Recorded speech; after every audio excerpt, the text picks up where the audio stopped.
A massive boulder crashes down, shaking the earth as pure chaos breaks out. People run for their lives, screaming into the fiery wasteland. The ground splits wide open right beneath their feet. Panic sets in as someone spots a survivor trapped in the rubble. Suddenly, the very earth begins collapsing, swallowing everything in its path. Standing amidst the destruction, our red-haired protagonist stares down a sinister, angelic-looking figure. Without a second thought, she draws her blade and charges at him with pure murder in her eyes. The glowing figure barely even looks at her, casually brushing her off as just another small fry. She snaps back, ready to show this smug guy he just messed with the wrong hag. She channels pure blue lightning, screaming at him to drop dead. Suddenly, another guy wielding an axe and radiating a dark purple aura steps into the fray. He flashes a wicked grin, asking if they've met before. As the battle rages, she starts to wonder if all this suffering is really her chance to save the world.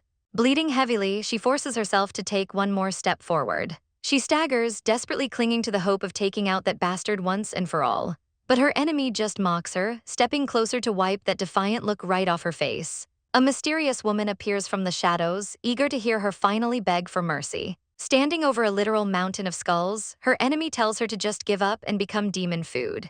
Her mind breaks, a spiraling void of endless whys echoing as she realizes she's suffered enough. Out of nowhere, a magical blade pierces right through her. As the life drains from her eyes, her entire world shatters like a broken mirror. But wait, she slowly opens her eyes to the freezing night air bundled up in a tiny basket. Heavy footsteps approach, and she spots a pair of boots looming over her. She looks up and completely freezes. It's Behan Wolf. This is the exact guy she's brutally fought hundreds of times in her past lives. Behan casually snatches her up by the ankle, holding her upside down like a dirty rag. Furious, she silently vows to make him pay for this massive level of disrespect. He stares blankly at the crying infant, completely unbothered. But as he looks closer, something catches his attention. He realizes this random baby looks exactly like his Dark Lord. She completely panics internally, denying the crazy accusation. He lifts her into the air while she struggles to keep her giant, wobbly head up. She starts to realize her body feels seriously weird. Looking down, she stares in absolute shock at her own tiny, chubby hand. Behan holds her up, and the harsh reality finally hits her. Not only is she a literal infant, but this place looks way too familiar. Behan casually calls her cute, totally oblivious to the hardcore veteran's soul trapped inside. She realizes that every time she goes back in time, she wakes up younger and younger. But this time, the regression went way too far. She looks at the massive, glowing estate and realizes she's been dumped straight at the enemy's front door. Behan struts past a line of bowing maids like he owns the place. Meanwhile, he's just carrying the supposed savior of the world tucked under his arm like a cheap suitcase. He enters the grand hall, plotting his next move. He greets someone with a sly, confident smirk. The head butler of the mansion steps forward to welcome him back. The butler is instantly confused by the tiny baby dangling from Behan's grip. Behan shoves her right into the butler's face, forcing him to take a good look. The butler notices her striking eyes and immediately brings up the master. Hearing they are taking her straight to the big boss while he's in the tub, she absolutely loses her mind in panic. The looming shadow of the Lord and his deadly black sea sword subordinates waits in the darkness. A glowing magic circle with crossed swords flashes ominously in her mind. She realizes it'll take at least 10 years to regain her strength, remembering how the black sea sword absolutely wrecked her in a past life. Panic completely sets in as she screams internally. She thrashes around like a flipped turtle, realizing that if she dies now, she'll regress even further. She starts sweating bullets, terrified she might literally turn into a fertilized egg. It's an instant game over if she bites the dust here. Desperate times call for desperate measures, so her tiny hand grabs a nearby finger. Behan smugly shows off to the butler, bragging about the baby holding his hand. The butler blushes over how soft she is, leaving Behan totally baffled as to why he's suddenly being ignored. She side-eyes Behan's giant hand, completely unamused. But Behan starts whining like a giant man-child, demanding she hold his hand too. She pauses, wondering if playing the cute card is her only way out of this mess. Reluctantly, she decides to swallow her pride and play along for now. She throws up her tiny arms, hoping a little obedience will keep her from getting straight-up deleted. Behan is absolutely starstruck, completely melting over her cuteness. He immediately runs over to another guy, flexing that the baby supposedly loves him. Meanwhile, the dark reality of her situation looms heavy in the background. Behan flips his hair, humbly bragging that his insane popularity even works on infants. She looks at him with pure disgust, while Behan straight-up hallucinates that she just called him brother. Suddenly, Behan waves excitedly at his boss down the hall. He barges right in, hyping up the big news to a guy fresh out of the shower. It's Warren Wolf, one of the deadly Black Sea swords. Warren tells him to chill and be polite, but Bihan just brushes him off to show off the baby. She freezes, recognizing the giant sword that literally ended her life in a previous timeline. The phantom pain of that brutal death still haunts her. Warren squints at her, radiating some serious, intimidating energy. She could swear the psycho just smirked at her. Completely oblivious to the tension, Bihan keeps rambling about his magical moment holding her hand. Warren sticks his finger out, demanding she hold his hand too. She hesitates, realizing she can't rely on these villains for protection if things go south. So she straight up slaps his finger away like a total boss. Warren is left absolutely stunned while Bihan bursts out laughing, mocking him for being jealous. Deep down, the big bad warrior actually feels super left out. Bihan keeps rubbing it in his face, showing off his elite baby privileges. But then the mood shifts as they notice her striking resemblance to their master. Bihan tries to deny it, but the proof is literally right in front of them. She presses her tiny hands against the grand glass doors. For a split second, her past, battle-hardened self reflects back at her. Her eyes go completely wide with shock, because standing right on the other side is the Duke of the Empire and King of the Demon World, the literal final boss who has destroyed the world 1,000 times over. She stares up, paralyzed, as her ultimate enemy is right in front of her. A majestic, silver-haired man casually dries his hair and looks down at her. Bihan holds her up with a huge grin, teasing the Duke like they are old pals. He boldly asks why the Duke kept his secret baby hidden from them all this time. The Duke and the baby lock eyes in an intense, dead silent staring contest. Internally, she is absolutely losing her mind, calling Bihan a complete idiot for mocking the deadliest guy alive. But instead of attacking, the Duke just sharply turns his head away. Bihan pushes his luck, teasing the Demon King for being shy since the baby is his literal clone. The Duke coldly shuts him down, telling him to drop the nonsense. The Duke completely shatters the mood, coldly ordering his men to just throw the baby away. Bihan completely panics, arguing that it's freezing outside. The baby MC freezes in pure horror, realizing her tiny body will absolutely not survive the extreme cold. Warren looks down, caught completely off guard as she reaches her tiny hands out in desperation. The Duke just ignores the chaos, casually putting his clothes back on. Internally, she is screaming at him, calling him an absolute maniac. She glares daggers at him, completely baffled at how he can utter such a ruthless death sentence while buttoning his shirt like it's a normal Tuesday. Deciding she won't go down without a fight, she violently flails her tiny arms at the evil man. The massive warriors just stare in confusion as she desperately wiggles around like an angry little caterpillar. The Duke pauses, seemingly misinterpreting her tiny baby rage. In her mind, she's fully preparing to leap up and strangle this maniac before they can toss her in the snow. But the Duke completely misreads the situation, calmly stating that she clearly just wants to be held. He scoops her up into his massive chest, while she actively prays to God that her next life won't be this absurdly short. But then her brain completely short-circuits. She realizes the literal Demon King is actually holding her gently in his arms. Bihan excitedly cheers as the Duke officially takes back his order to throw her out. The men debate her fate, noting her weird red eyes, and decide to keep her in the main edifice so they can monitor her closely. Looking up at the Duke, she starts thinking back on her brutal past. She remembers all her previous beautiful lives, and how every single one of them was violently ruined, ending in absolute tragedy. So she genuinely can't understand why this absolute monster is suddenly gazing at her so fondly. The Duke holds her close and softly whispers her new name, Eleanor. Suddenly she gasps, waking up in a massive, totally unfamiliar bed. Three maids instantly light up, thrilled that the little baby is finally awake. She overhears them aggressively gossiping about how she isn't actually the master's real daughter. Her cute face contorts into a grumpy pout, absolutely sick and tired of this cursed reincarnation cycle. She realizes her infant body is completely useless, immediately draining its stamina the second she feels even a little nervous.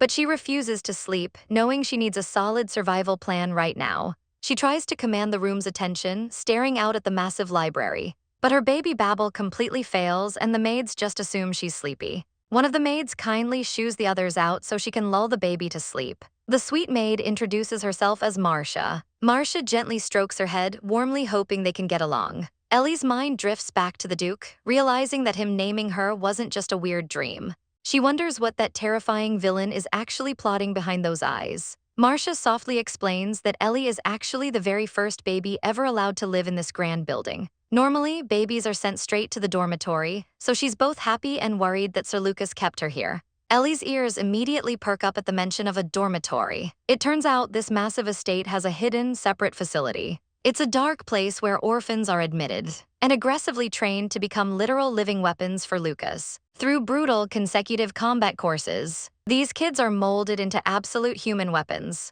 But the catch is completely terrifying. If they don't meet the master's insanely high expectations, they are immediately evicted or completely erased from existence. Unaware of Ellie's inner panic, Marcia promises to raise her into a well-mannered lady. She tells Ellie that if she just grows up adorable and keeps the master happy, she won't ever see that scary place. Ellie's eyes widen, deeply disturbed by how casually terrifying this whole setup really is. She wonders why Lucas would subject innocent kids to such a nightmare if they aren't even his blood. As a dark, looming shadow cracks open the door, Ellie realizes this reincarnation might be her most dangerous one yet. Ellie lets out a heavy sigh, staring up at the ceiling. Lying in her crib, she feels like she's just wasting precious time. She knows she needs to take out the Duke as soon as possible. This definitely isn't the time to be lazing around like a normal infant. Fully awakening her old power is a massive struggle in this tiny body. But she manages to focus her mana, causing her eye to glow with magical energy. She activates her clairvoyance, a high-level skill that lets her see things far away without moving an inch. With this power, she starts spying on the estate, gathering crucial intel on the people running the place. Hoping to uncover some dark secrets, she even spies on a freshly showered Duke. She focuses her aura, locking onto her targets. She pushes her magic to the limit, zooming in closer and closer like a magical sniper scope. Just a bit closer. Suddenly, she snaps out of it, realizing someone is approaching her room. The massive, intimidating figure of Warren looms right over her crib. She starts sweating bullets, internally panicking over why this scary guy is just staring at her. She wonders if he somehow figured out her true, reincarnated identity. As he reaches out, she realizes his insane strength means he could literally end her with a single poke to the throat. Bracing for the worst, she makes a desperate final decision. If she's going down, she vows to snap his finger like a twig before she leaves this world. In her mind, she unleashes a fierce, spiritual tiger strike right at his hand. But in reality, her tiny baby hands just adorably grab onto his finger. She flops over, completely lacking the motor skills to actually do damage. She curses her ridiculously weak infant body. She squeezes her eyes shut, wondering if she's really going to die like this again.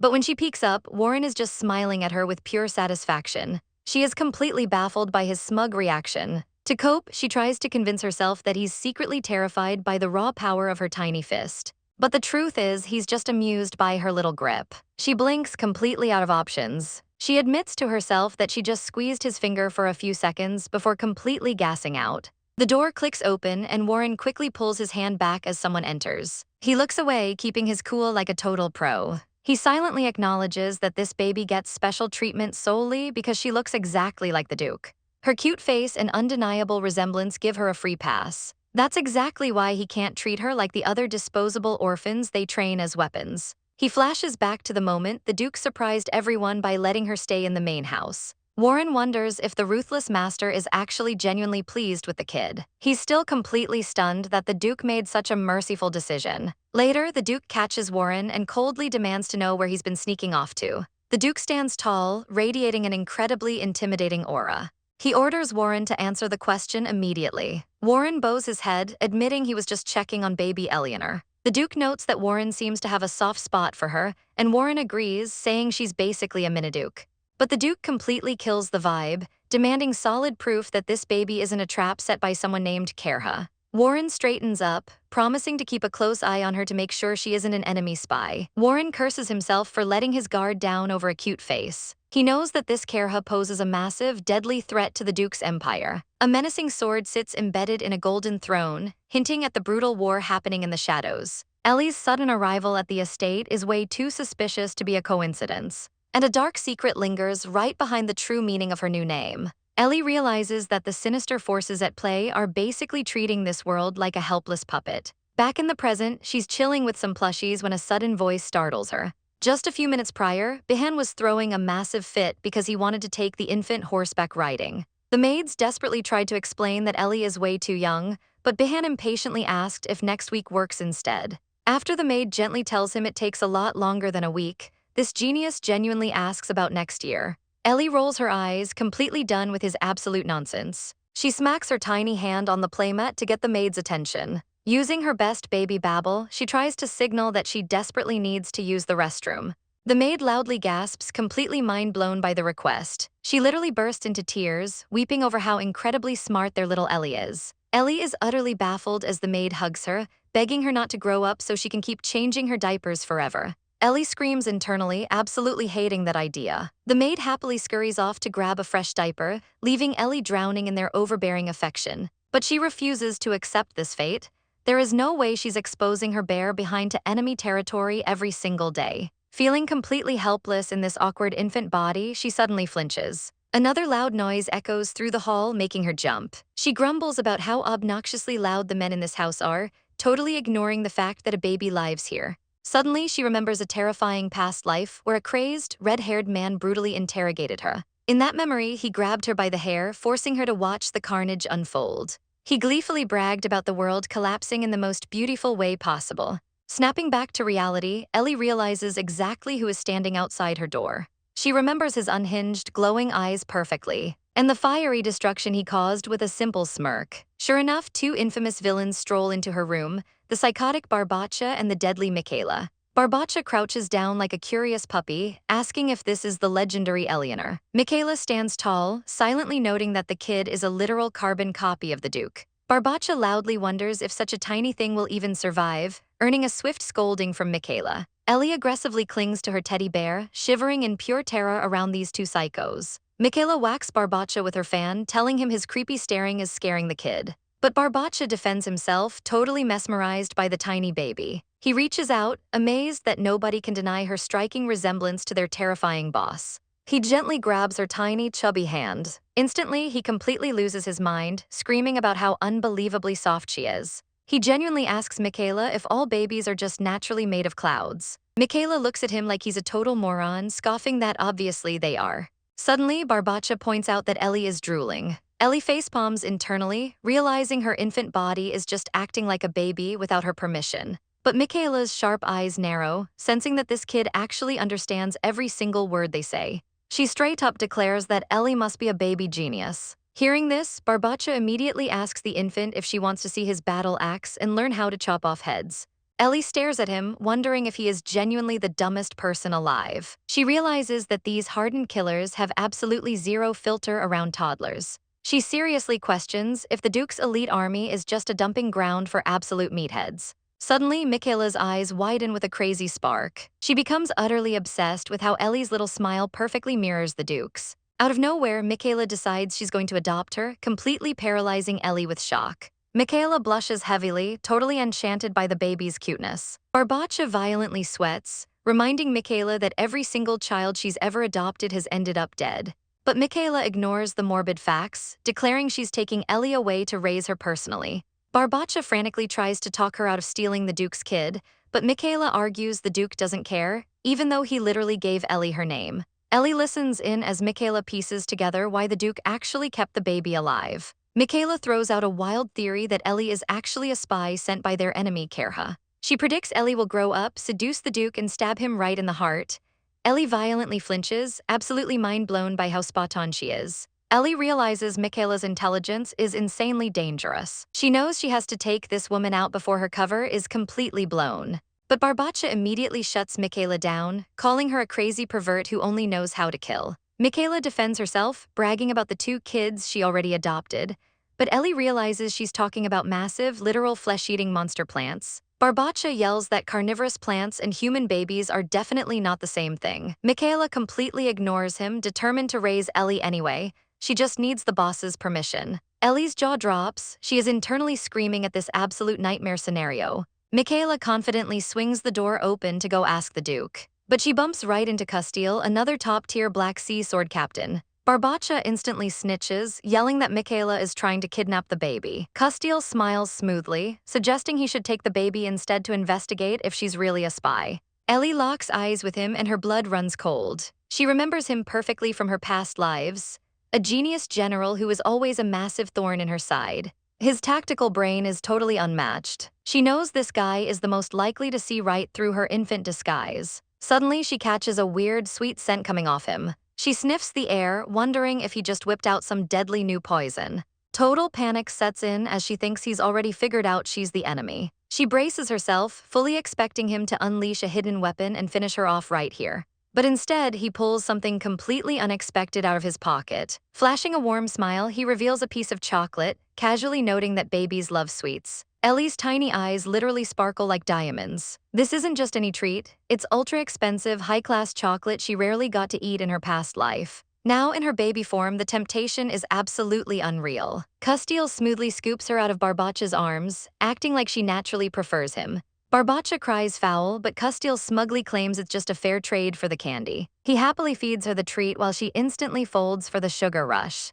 The other two captains are left totally speechless. Barbacha stammers that Ellie is way too young to be bribed like that. Meanwhile, Ellie's inner veteran soul is dying of embarrassment. Her infant instincts completely hijacked her body, moving her tiny hands on their own. Her pride is in shambles, but her baby brain just aggressively demands more chocolate. Just then, Marcia the maid walks in with fresh towels, announcing it's diaper time. She spots Castile casually holding the baby like a proud uncle. Ellie is still shamelessly sucking on his finger, craving another bite. Marcia's face instantly drops in pure horror. She drops her laundry and screams at him to stop. Marching right up to the terrifying captain, she grabs his sleeve. She fiercely lectures him, explaining that babies absolutely cannot eat solid sweets yet without getting sick. Castile tries to smoothly talk his way out of it, flashing a royal crest to excuse himself. He gives her a sly look, fully expecting the servant to just back down. But Marcia holds her ground, bravely insisting that chocolate is terrible for infants. She bows respectfully but makes it clear that the adults need to be way more careful. Castile stares at her, impressed that a mere maid would dare scold one of the deadliest men alive. He gently brushes her hair back, praising her for taking such good care of the kid. But then his eyes turn ice cold, dropping a chilling threat. If Ellie ever grows up to betray the Duke, he'll personally execute both of them. The heavy warning hangs in the air, leaving a dark, ominous shadow over Ellie's crib.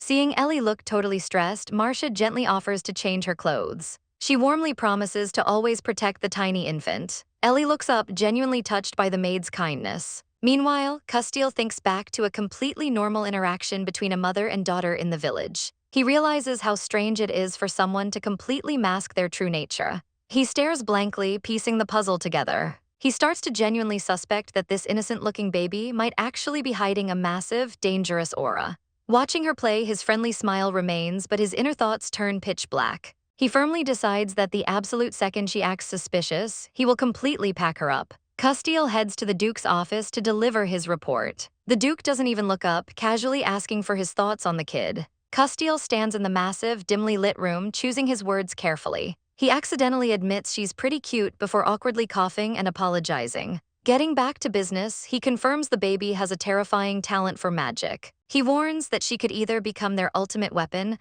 or a literal nuke that destroys the entire monarchy. Castile notes that giving her a name was a smart move to keep her in check. The Duke coldly replies that he only did it because he doesn't actually know how to handle a kid.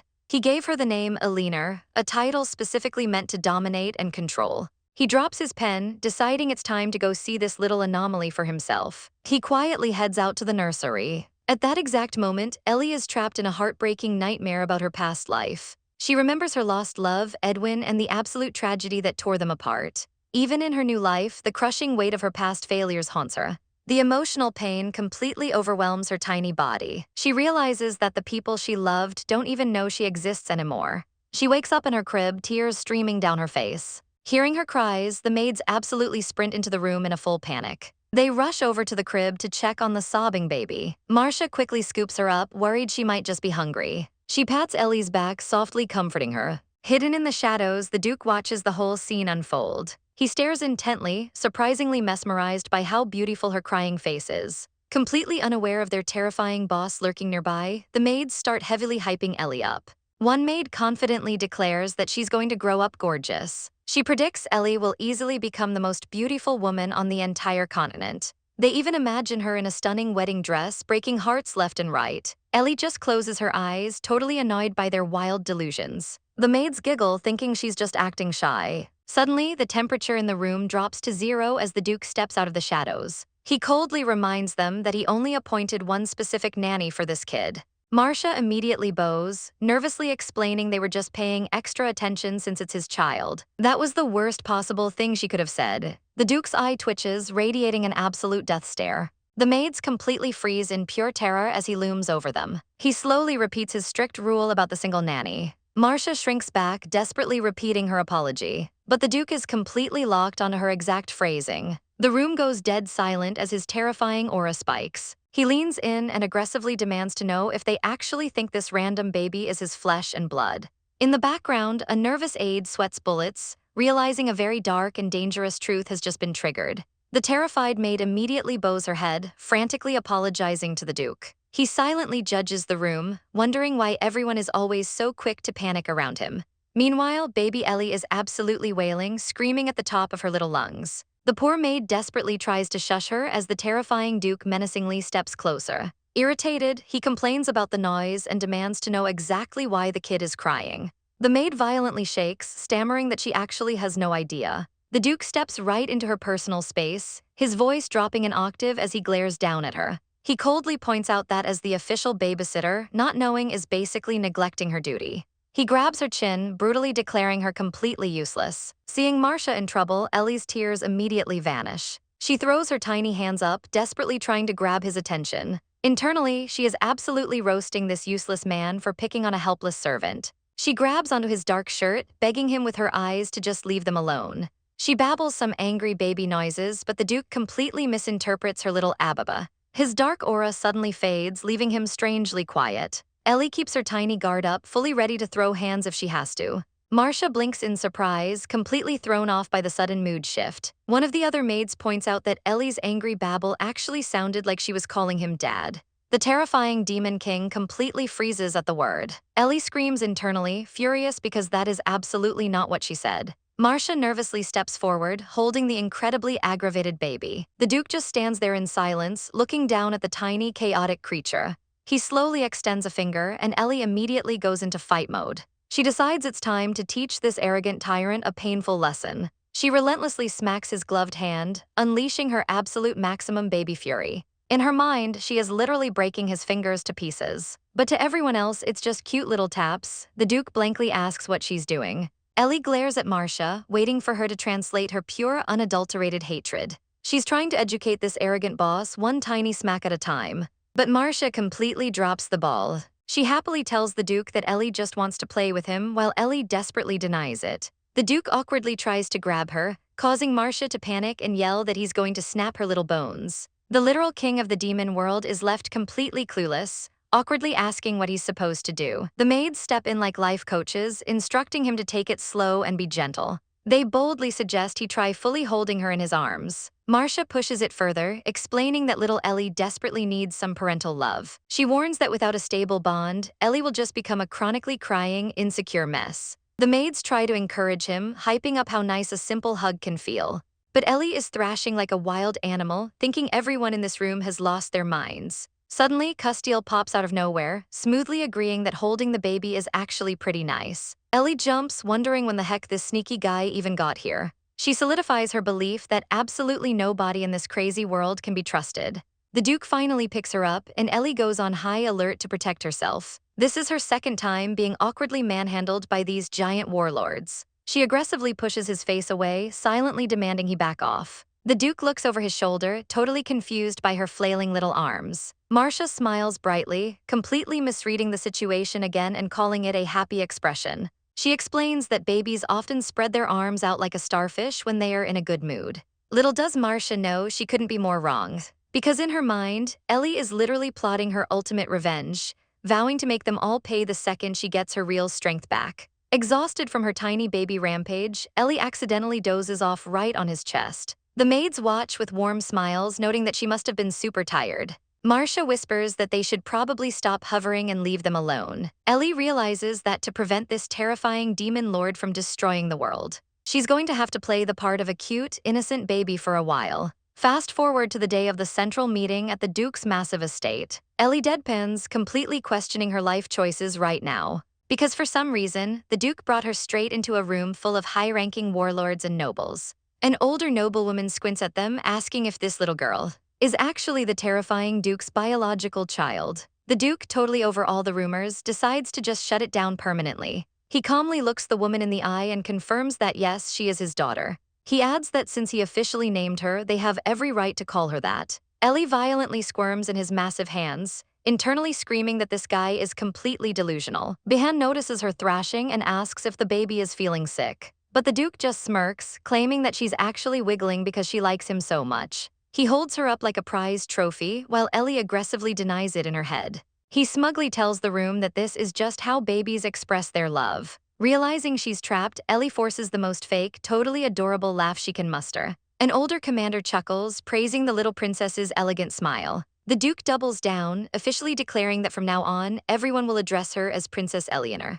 Ellie is left completely stunned, wondering if this tyrant has actually lost his mind. Michaela completely swoons, absolutely vibrating with excitement to play with the new princess. But then Ellie spots Warren looking miserable in the corner, and her inner hater instantly flares up. Suddenly, a giant hand swoops in and wiggles a finger right in her face. She jumps, totally caught off guard by the ambush. It's Warren, and she instinctively grabs onto his finger with her tiny hands. He flashes a smug grin at Bihan, showing off that he can get the baby to hold his hand too. But the room goes dead silent as the Duke locks onto Warren with glowing, murderous red eyes. Warren instantly sweats bullets, nervously stepping back and apologizing for overstepping. The Duke sighs, annoyed by the constant distractions. He gently taps Ellie's head, keeping her securely in his lap. He points to a document on the table, ready to get down to business. With a satisfied look, the Duke finally calls the chaotic room to order. He commands the council to pull it together and start their reports. Ellie quickly realizes this is a golden opportunity to gather some vital political intel. An older noble named Radon brings up the upcoming birthday of Grand Princess Riene. He stresses that they absolutely need to win her favor during the celebration. Ellie remembers Riene well. She's the Emperor's only daughter and the catalyst for a future kingdom-collapsing war. In her past life, the Duke was completely under the Emperor's control. And to seal the deal, the Duke and Riene were actually married. Ellie squints, trying to figure out the crazy politics behind that disastrous union. She recalls Riene being a completely selfish and unpredictable woman. The Duke looks entirely bored by the topic, lazily suggesting they just toss her some jewels from the warehouse. Fed up with the Duke's casual attitude, Radon respectfully snaps. He argues that the Duke can't focus on important political matters with a literal baby on his lap. But Custiel steps in, his voice dripping with venom as he asks if Radon is deaf. Custiel reminds the old man that Eleanor is officially the Duke's daughter, meaning she has every right to sit on that throne. Radon aggressively pushes back, arguing that a child has no place in a war council. He urges the Duke to take Riene's birthday seriously, calling it their perfect chance to manipulate the royal family. Ellie glances over at the old noble, finally recognizing who he is. She remembers him clearly from her past lives. This is Sir Radon, one of the Duke's most trusted right-hand men. He's a legendary military mastermind whose strategies are respected even by the Emperor himself. But Michaela absolutely goes off on him, calling his behavior completely out of line. She snaps her fan, sharply asking if his old age is making him deaf. She reminds everyone that the Duke literally just declared this baby as their official princess. Michaela bluntly suggests that if the old man can't fall in line, he should just kick the bucket. Radon sits there silently, absolutely fuming at the disrespect. Ellie nervously watches the tension build, knowing the Duke is not a forgiving guy. She knows that if anyone stands in his way, the Duke will totally wipe them off the map, even his own top generals. Before things can escalate, Custiel smoothly steps in to cool the room down. He turns his attention to Radon, casually asking what his actual problem is. Radon stubbornly refuses to back down, arguing he can't treat a random infant of unknown origin like royalty. He tries to use his status as a third-generation servant as an excuse to protect the family's honor. But Custiel literally laughs in his face, completely shutting down the dramatic act. Custiel calls his reasoning absolutely ridiculous and tells him to stop complaining. He insists they ignore the drama and just move on with the meeting. Radon solemnly lowers his head, admitting he thought he knew what was best but was clearly wrong. But then Radon flashes a wicked smirk, challenging Custiel right back. Custiel silently brushes him off as a trivial old man. Radon issues a dark warning about the deadly consequences of opposing the Duke's wishes. He coldly implies that Custiel should know better than anyone what happens to traitors. Hearing this, Ellie's brain completely short-circuits in panic. She realizes that if Radon keeps running his mouth, the Duke will definitely execute his own master strategist. Without Radon's big brain protecting them, the Duke's massive list of enemies will immediately swarm the estate. And if the territory gets attacked, things are going to get incredibly messy. Ellie starts sweating bullets, realizing a massive dilemma. If this old man dies, her own survival in this crazy house is severely at risk. Changing the subject to save his own skin, Radon asks Castile if he's heard of Rohan's territory. The entire room instantly starts murmuring in shock at the name. Ellie perks up, wondering why everyone is suddenly so freaked out about this place. The territory is located in the extreme southernmost region of the continent. It's an insanely dangerous area where literal dragons are known to exist. The place is completely abandoned and overrun by untamed nature. Castile rolls his eyes, asking why Radon is bringing up common knowledge that the whole empire knows. He questions what this dangerous wasteland has to do with their current political issues. Radon glares right through him, aggressively telling Castile to stop talking nonsense. He demands that the younger captain shut up and listen carefully. Radon drops a massive bombshell. He wants the Duke to personally travel to this deadly land. He argues it's an absolutely necessary move to secure the family's future prosperity. To maintain their power, they desperately need to establish a tight bond with the imperial family. And he claims the upcoming Grand Princess's birthday is the perfect time to make their big move. Since the princess is known for being incredibly picky, normal gifts just aren't going to cut it. Radon warns that giving her some basic luxury item will totally fail to impress her. Castile logically suggests they just search the mainland for some rare treasures instead. But Radon points out that the mainland has already been picked clean. He explains that Rohan's territory is the only land left that hasn't been completely exploited yet. Because ordinary people get wrecked if they go near it, their insanely overpowered army is the only force that can actually survive there. Radon confidently declares that if they can discover a brand new treasure in the Dragon's Den, they will absolutely steal the show. A dark and ominous image of a snake wraps around a hand, hinting at the dangerous treasures found in Rohan's territory.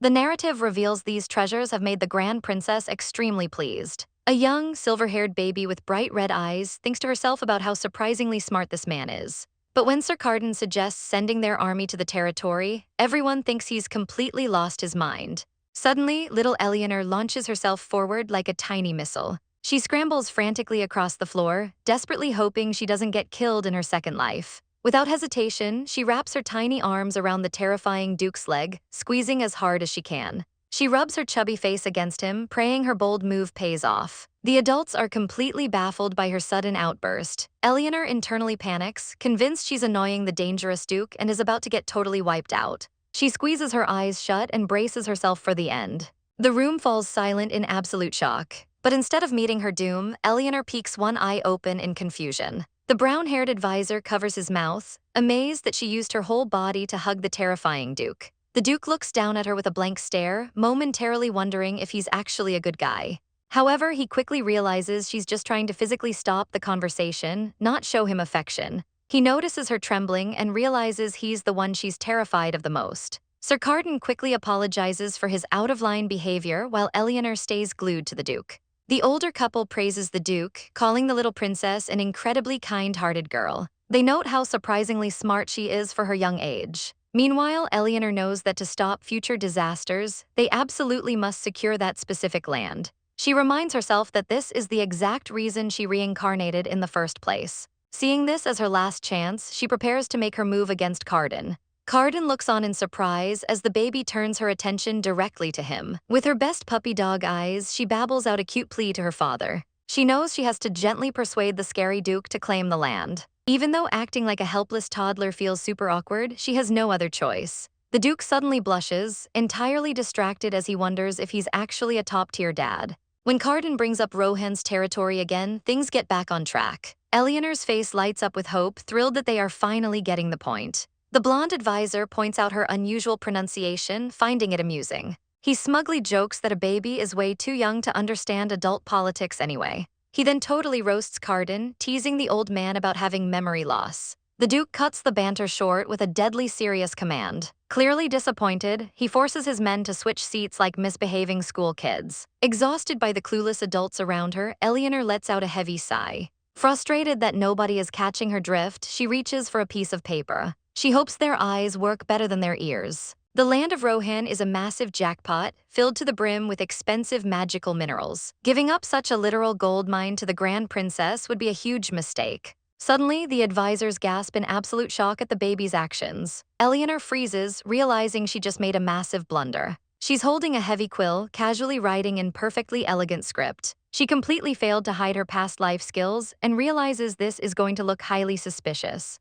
But instead of being terrified, the adults are starry-eyed, instantly labeling her a genius. The Duke inspects the paper like it's a priceless artifact. He questions where a literal infant could have learned such advanced writing. The advisors foolishly guess she just memorized the shapes from her bedtime storybooks, making Eleanor internally call them idiots. The Duke looks intently at his tiny, silver-haired daughter. He holds up her handwritten note and seriously asks if she actually understands what she just wrote. The brown-haired advisor crosses his arms, feeling like something is completely off about this whole situation. He stares at the silver-haired baby, wondering how a literal infant could know such complex tactics. Eleanor panics internally, knowing she's way too young to explain her past life knowledge to them. If she makes these sharp adults any more suspicious, she's going to end up in a seriously awkward spot. So she decides to pull out her ultimate trump card. It's time to activate her acting cute skill. She flashes the most innocent, bright smile she can muster, internally sweating buckets while the Duke glares at her. Unfazed, the Duke snaps his fingers and calls for his right-hand man, Warren. With a magical poof, Warren activates a mysterious spell right in the middle of the office. Warren holds up a small, square slip of paper, asking the Duke if he wants to see the result. The Duke calmly inspects it, revealing it's a moment-capturing magic spell. It's basically a magical Polaroid camera that ordinary families use to take portraits. The Duke immediately demands a copy for himself. Eleanor watches in absolute horror as the cold-blooded Duke admires a candid photo of her smiling face. She cannot believe they are actually treating her like a normal baby. Feeling totally disrespected, she aggressively swats at the picture. But the Duke just ignores her, blatantly hoarding a massive stack of baby photos on his desk like a proud dad. Eleanor is fuming, desperately wanting to shred the embarrassing evidence into pieces. Fortunately, the brown-haired advisor steers the conversation back to the main point. He brings up a legendary superpower known as Yeji's Dream, a rare ability to see the future. He looks down at Eleanor, gently warning her that even realistic predictions don't always come true. He bluntly states that her scribbled info just isn't convincing enough, leaving her totally stunned. He adds that the leader of the Sword of the Black Sea Army is absolutely no joke. Trying to save face, Eleanor throws her arms up and starts acting like a clueless toddler again. She ramps up the adorableness, hoping to distract them with her cute routine. In her head, she's screaming at them to just go back to taking pictures like idiots. The advisors are totally confused, wondering if she's pretending to wave a tiny flag. The Duke just watches her carefully, his sharp eyes catching every single detail.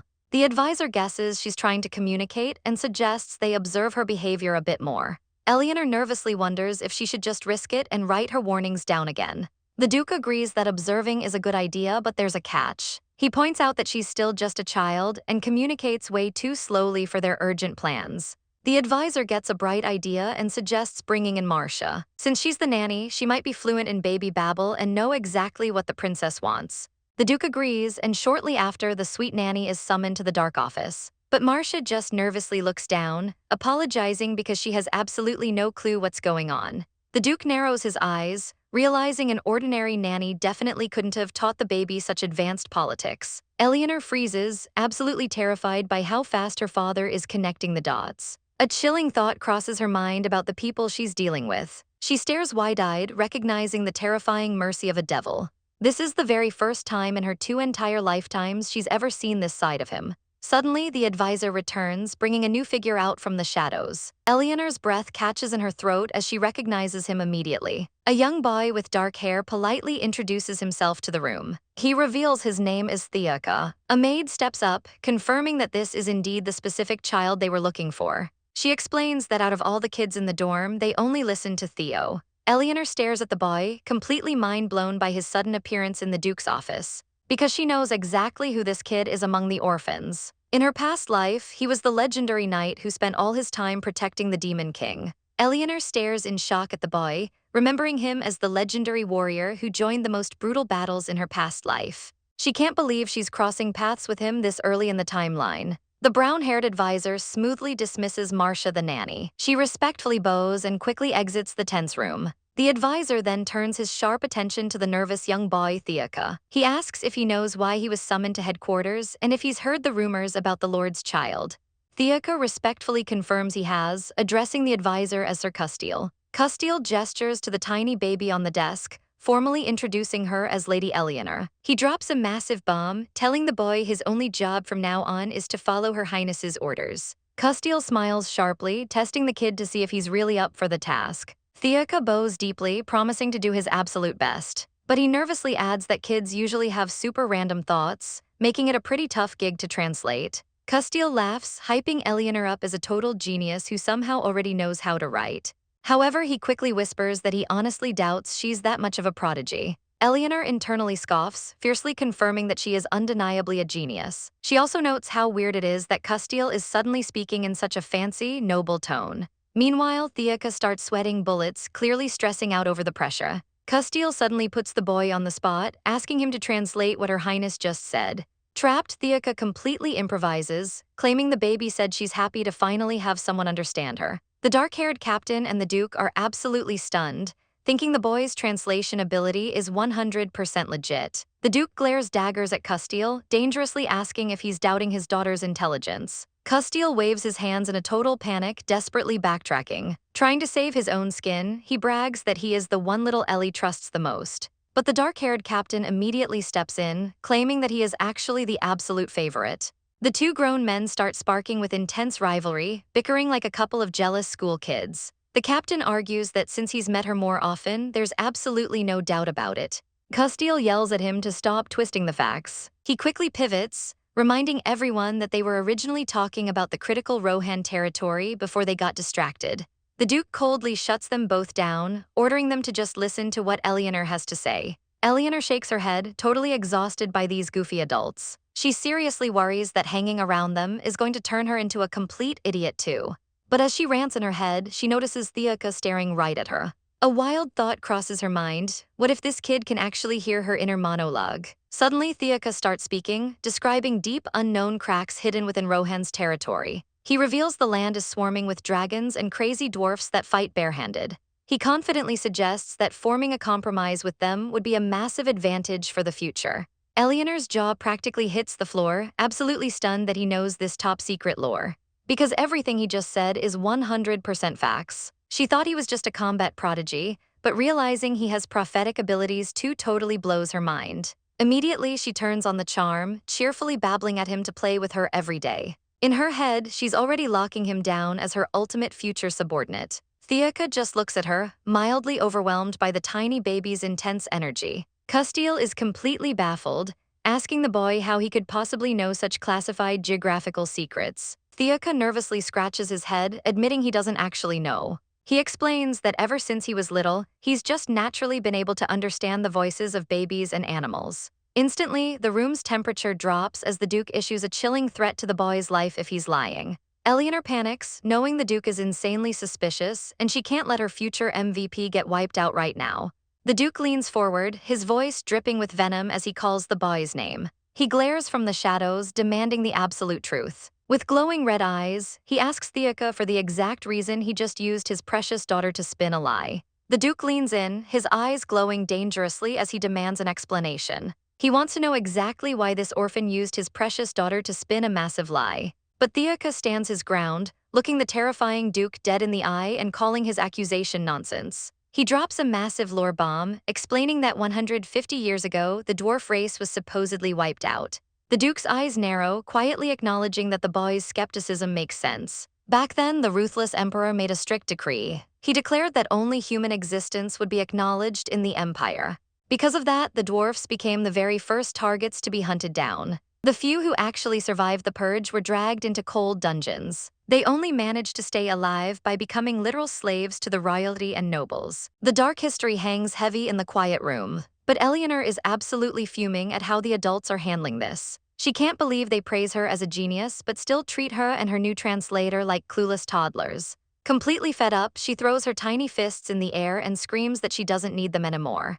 Theaka watches her in absolute awe. He realizes she isn't just a smart baby, she actually knows miraculous, world-changing secrets. Not to mention, she can speak with mind-blowing clarity for her age. Suddenly, he remembers his own tragic past. Flashbacks show the other kids totally trashing him for being unwashed and homeless. Without parents to teach him, he was treated like absolute garbage by everyone around him. Left all alone in the ruins, poor little Theaka had no one to rely on. People constantly told him he was worthless and unneeded. Snapping back to reality, he realizes he's totally overthinking this situation. He clenches his fist, filling with newfound determination. All he has to do is perfectly listen to the little princess and broadcast her words to the adults. If he just does his job properly and sticks by her side, everything is finally going to be all right. He calmly tells the Duke that he understands the heavy suspicion, but he bravely challenges the Lord, saying he can bring any animal or child in to prove his skills, urging him to just have faith in his own daughter.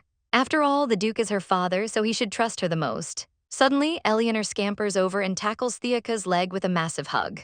Theaka flinches, completely caught off guard by Her Highness's affection. She tells him to ignore all the meaningless threats the adults are throwing around. Flashing a bright, ruby-eyed smile, she excitedly tells him it's time to go. Theaka points to himself, utterly bewildered that she's choosing him over her dad. She cheerfully invites him to take a walk in the garden with her. But just as she's hyping up their grand escape, a large hand swoops in. Out of nowhere, Castile scoops her into the air like a prize trophy. The brown-haired advisor playfully asks what she's giggling about so cutely. Eleanor dangles in his grip, totally unimpressed by his sudden interference. Internally, she threatens him to let go while she's still playing nice, absolutely annoyed that he ruined her persuasion tactics. Theaka sweats nervously, wondering if he just misheard the baby's inner murderous intent. Meanwhile, Castile flinches as a terrifying aura fills the room. The Duke practically emanates dark energy, sarcastically noting that Castile looks like he's having fun. He glares literal daggers at his advisor for casually manhandling his precious daughter. Even the dark-haired captain steps up, radiating pure malice from the sidelines. Theaka waves his hands frantically, trying to clear up the massive misunderstanding before someone gets destroyed. He covers for Castile, saying the advisor was just worried the orphan might say weird things to Her Highness. Castile totally rolls with it, smoothly claiming he was simply protecting the princess's safety from the brat. And for once in his life, the dark-haired captain completely agrees with him, leaving the Duke to stare them down.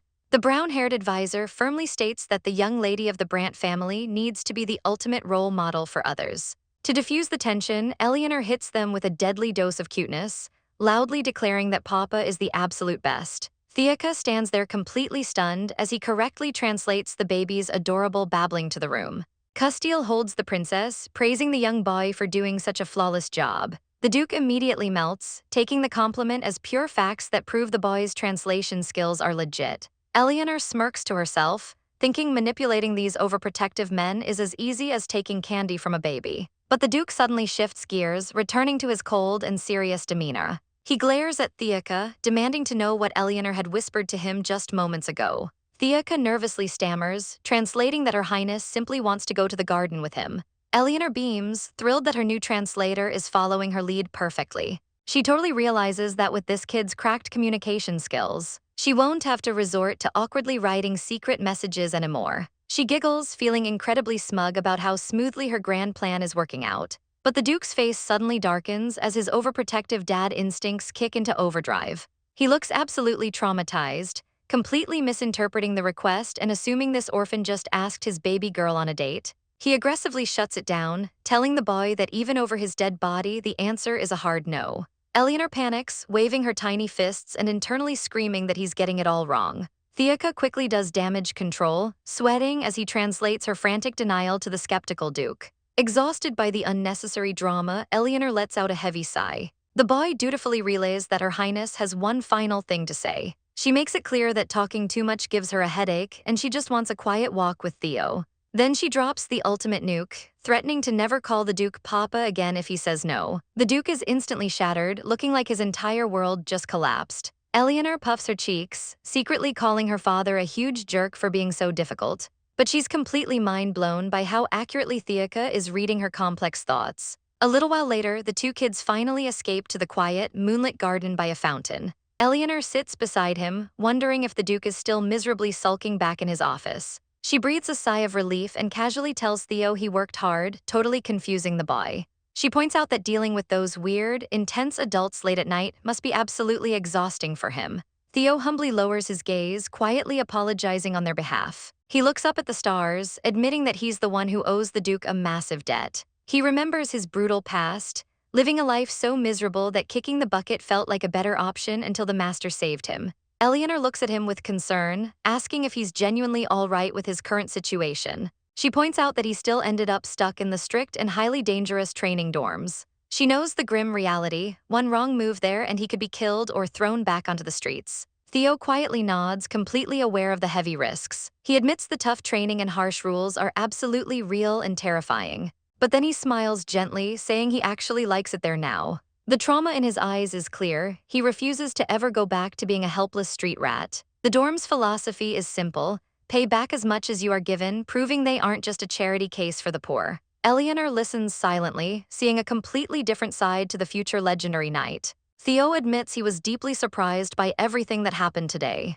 He never imagined the higher-ups would actually summon him because they needed his specific abilities. Sitting on the bench, he feels a genuine sense of purpose, finally able to prove he's useful to the family. He flashes a warm, sincere smile, thanking the tiny princess for giving him this incredible chance. Eleanor recalls the adult Theo from her past life, the stoic, lethal spy for the Demon King. Unlike the other kids who ran away, he was the one loyal soldier who never backed down. Throughout her previous life, he didn't betray the Demon King a single time. He was a fierce warrior who constantly threw himself into brutal battles, completely willing to die for his master. Looking at the gentle boy beside her, Eleanor realizes the history books totally missed the real story behind his unwavering loyalty.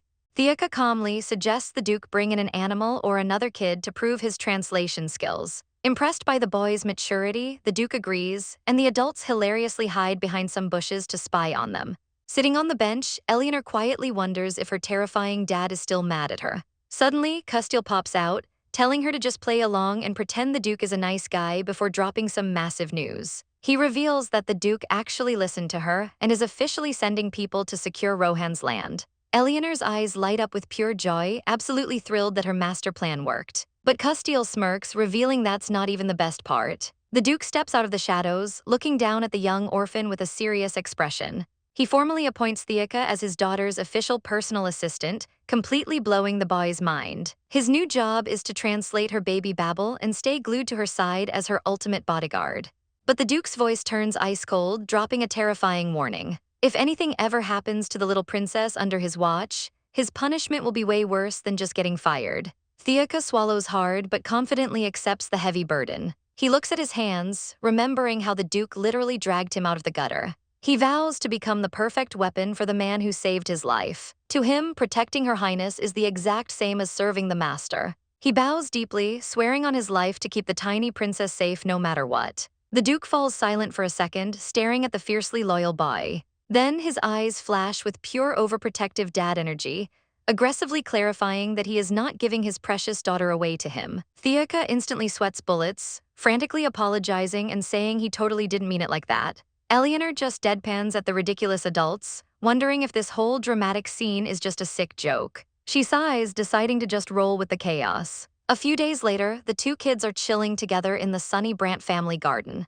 Theaka happily asks her if she was actually telling the truth about something. He takes a bite of a frosty dessert, looking like he's experiencing absolute heaven. Eleanor watches him eagerly, asking how it tastes. The boy's eyes sparkle with pure joy as the sweet flavor hits his tongue. He confesses that this is the very first time he's ever eaten anything like it. He's devouring a bowl of perfectly sweet, shaved orange ice, and it's totally blowing his mind. Eleanor beams with pride, super glad that her new assistant is enjoying the treat. She quietly notes that the sweet orange flavor perfectly suits his taste. But then Theaka turns to her, sincerely thanking her out of nowhere. He admits that just being able to meet her has changed his entire life. Not only did she totally bust him out of the brutal training dorms, but she even got him a fancy room right next to hers in the main estate. Eleanor gets super flustered by his heavy gratitude, waving her tiny hands and saying it was no big deal. But she quickly realizes why he's acting like she just handed him the world. She remembers the absolute nightmare of the training dorms he came from. The food there is basically unseasoned mush and stale bread meant just for survival. This simple shaved ice is probably the first piece of real, delicious food the kid has ever tasted. Filled with determination, she holds out her tiny hand and tells him not to worry. She boldly promises to feed him meals 100 times better than this. She starts hyping up legendary snacks, asking if he's ever tried chocolate. Her mind fills with images of rich chocolate cakes and gooey s'mores. Since he has no clue what that is, she promises to have her guard can bring back a massive stash just for him. Theaka panics, waving his hands and saying she's already done way too much. But before they can argue, a loud, energetic voice echoes across the courtyard, calling Eleanor's name. A red-haired guy carrying a ridiculously massive axe casually strolls up, asking if they're playing around. Eleanor instantly scowls, finding this guy totally annoying as he teases them for being so tiny. But Theaka's eyes go wide as he instantly recognizes the loudmouth, respectfully greeting him as Sir Barbacha. The red-haired loudmouth recognizes Theaka, teasingly calling him Ellie's new interpreter. Annoyed by the sudden interruption, Eleanor shoots him a deadly glare, mentally telling him he's way too noisy. She internally demands that he get out of her sight immediately. Panicking, Theo smoothly covers for her, politely translating that Her Highness is just asking where Sir Barbacha is headed. Totally oblivious to her hostility, Barbacha practically lights up, eagerly asking if little Ellie wants to tag along. Eleanor coldly looks away, having zero interest in whatever this guy is up to. But then Barbacha mentions he's in charge of training the dorm kids today, teaching them how to fight. He brags about how incredibly fun it is to watch the orphans spar with real swords. Eleanor deadpans, thinking that sounds like absolutely no fun at all. She's totally ready to tune out his meaningless rambling. Barbacha adds that since these are his personally trained students, she can just sit back and watch the show. Suddenly, something clicks in Eleanor's brain and her crimson eyes light up. She quickly orders Theo to translate her next move. Flipping her attitude like a light switch, she throws her tiny arms up and cheerfully demands to go with Baba to see the action. Barbacha is completely thrown off guard by her sudden mood swing. Theo dutifully relays that Her Highness really wants to see the training grounds. Thrilled that the princess actually wants to hang out with him, Barbacha's eyes sparkle with excitement. He hypes himself up, announcing it's training time and leading the way. The narrative reveals that only the most elite, highly trained kids make it in this brutal environment. Eleanor smirks internally, realizing this place is an absolute goldmine of future talent she can use. As they walk towards the grounds, Barbacha happily assumes the princess is just excited for a field trip. But as Theo carries her inside the building, the vibe totally shifts. The place is an absolute dump with cracked floors and debris everywhere. Eleanor knew the dorms were harsh, but seeing it completely covered in cobwebs is a major reality check. She realizes the living conditions here are seriously messed up. Suddenly, panicked voices echo from a nearby room, desperately checking on someone named Zeroin. As the kids freak out, not knowing what to do, Barbacha quickly spots the commotion and rushes over. The orphans are terrified, knowing that if the sick kid is discovered by the higher-ups, things will get ugly. Barbacha steps into the room, looking down at the chaotic scene. He immediately drops his goofy attitude, seriously asking what's wrong with the kid on the floor. The other orphans stammer, trying to deflect and hide the problem. But it's impossible to hide. Zeroin is collapsed on the ground, sweating buckets and gasping for air. Eleanor watches from Theo's arms, finding this sudden drama incredibly annoying. Barbacha orders the kids to move aside so he can handle the emergency. One of the girls desperately cries out his name, trying to intervene. She pleads with him, explaining that Zeroin didn't just randomly get sick. The girl drops a massive bombshell. The mushrooms in today's lunch soup were actually poisonous. Barbacha's eyes turn fierce, warning the girl that she'll be instantly kicked out if she's lying. He insists the family provides 3 solid meals a day so no one goes hungry. He glares at her, asking if she thinks the adults are complete idiots. There is absolutely no way poison could just casually slip into the estate's food supply. From the background, Eleanor quietly calls out to her assistant. She asks Theo if this kind of life-threatening sabotage happens normally. Theo doesn't even flinch, calmly confirming that it happens all the time. He explains the ruthless rule. If poison kids can't recover on their own, the Duke just kicks them out to the slums. Eleanor narrows her eyes, completely unsurprised by her father's cold-blooded methods. She reflects on how utterly devoid of compassion these powerful adults are. They literally use poison as a twisted survival test, only choosing to keep the absolute strongest. Deciding to step up, she orders Theo to carry her closer to the collapsed girl to inspect the situation. Peering down, Eleanor instantly logs the symptoms: extreme difficulty breathing, a flushed red face, and heavy sweating. Eleanor quickly recognizes the classic signs of severe mushroom poisoning. The other orphans huddle around their fallen friend in an absolute panic. But Theo drops a dark truth, quietly revealing that she ate the toxic fungus on purpose. Eleanor is stunned, staring at her assistant in pure disbelief. A flashback shows the desperate orphans secretly pocketing the deadly mushroom. Theo explains their twisted logic. Surviving the poison is the only way to build resistance and become stronger. The other kids were just covering for her extreme, life-threatening training method. Theo looks down solemnly, confirming this grim reality. Since almost all the children here are orphans with nowhere to go, they remember the freezing, starving streets all too well. Once they manage to escape that absolute hellhole, none of them ever want to be sent back, no matter the cost. Eleanor bites her lip, her mind racing for a quick solution. She knows she's on her very last life and can't rewind time if things go south. but she decides to risk it, planning to secretly use her healing magic on the dying girl. She just needs a solid distraction, glancing over at the clueless Barbacha. If these sharp adults catch her using advanced magic as an infant, her cover is totally blown. She discreetly flexes her tiny hand, gathering a faint, glowing energy. Sneaking a look at Theo, she initiates her highly risky plan. Meanwhile, Barbacha is completely losing his mind, threatening to execute whoever spiked the food. Theo leans down calmly, asking the princess for her orders. Knowing he might become her future right-hand man, she decides to trust him completely. She softly grabs his sleeve, pulling him close to whisper her instructions. The other orphans frantically try to reason with Barbacha, desperately defending their friend. One girl falls to the floor in tears, begging for mercy. The kids crowd around the collapsed girl, sobbing loudly to create the perfect smokescreen. Eleanor sighs in relief, glad the dramatic kids are giving her the cover she needs. She whispers to Theo, telling him to go confront the raging knight. Theo nods without hesitation, ready to execute her command. He marches right up to Barbacha under the flickering lantern light. Theo boldly tells him to stop bullying the healthy kids, relaying a fake threat from the princess. He smoothly claims that Her Highness will snitch to Sir Lucas if he doesn't chill out. Barbacha freaks out, pointing at the dying girl and yelling that she's clearly not okay. Eleanor smirks from the sidelines, deciding she needs to use actual threats next time.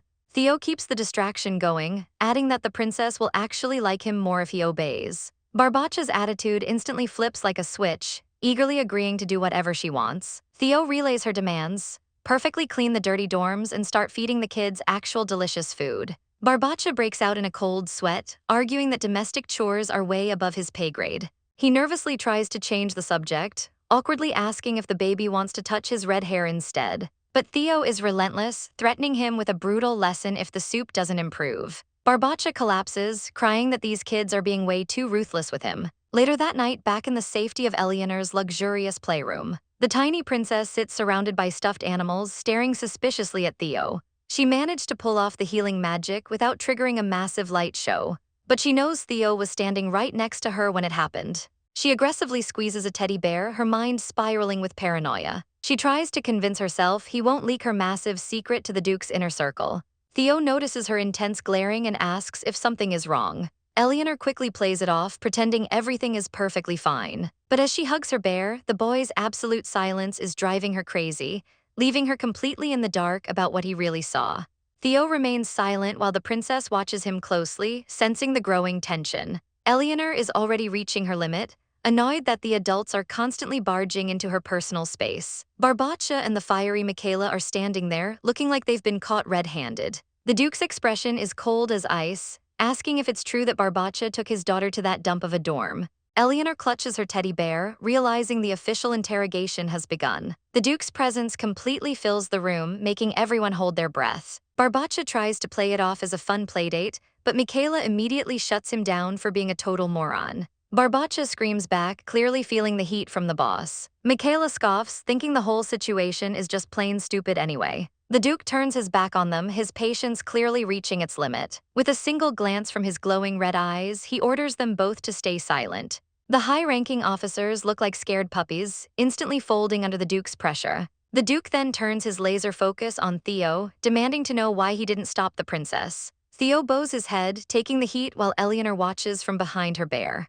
The Duke asks a lethal question, demanding the boy define what his duty really is. Theo trembles, repeating that his only purpose is to look after Her Highness. The Duke reminds him that her safety is worth more than his literal life. Eleanor starts fuming internally, thinking her dad is about to punish an innocent kid for her own curiosity. She screams in her head, wondering what the kid even did wrong.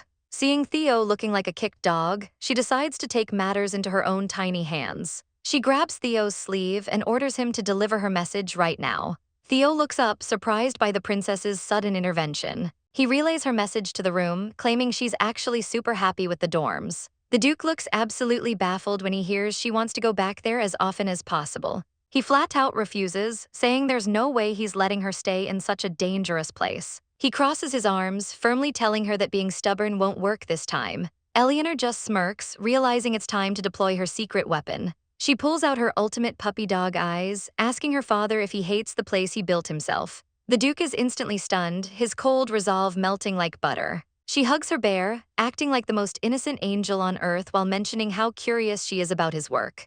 The adults in the room are absolutely annihilated by the cuteness, their minds completely failing them. The silence in the room is deafening as everyone struggles to process the cuteness overload.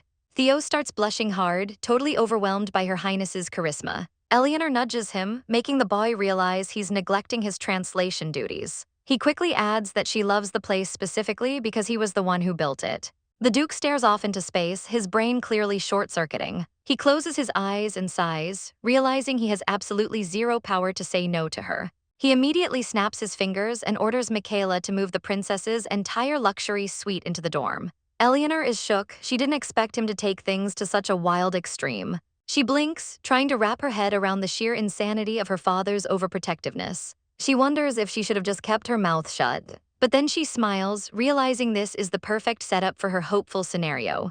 She pumps her tiny fist, celebrating the fact that her plan to infiltrate and help the orphans is a total success. The Duke isn't finished yet. He looks around the room with a plan of his own. He drops the biggest nuke of the night, declaring that as her father, he is moving into the dorms with her.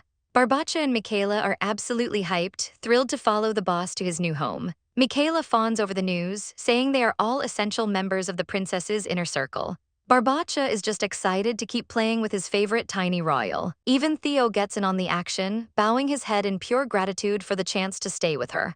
Wearing a tiny crown, Eleanor hugs her toys and vows to use this crazy squad to bring freedom and peace to every child in that dorm. The scene darkens as Eleanor imagines a future where the kids are forced away from her.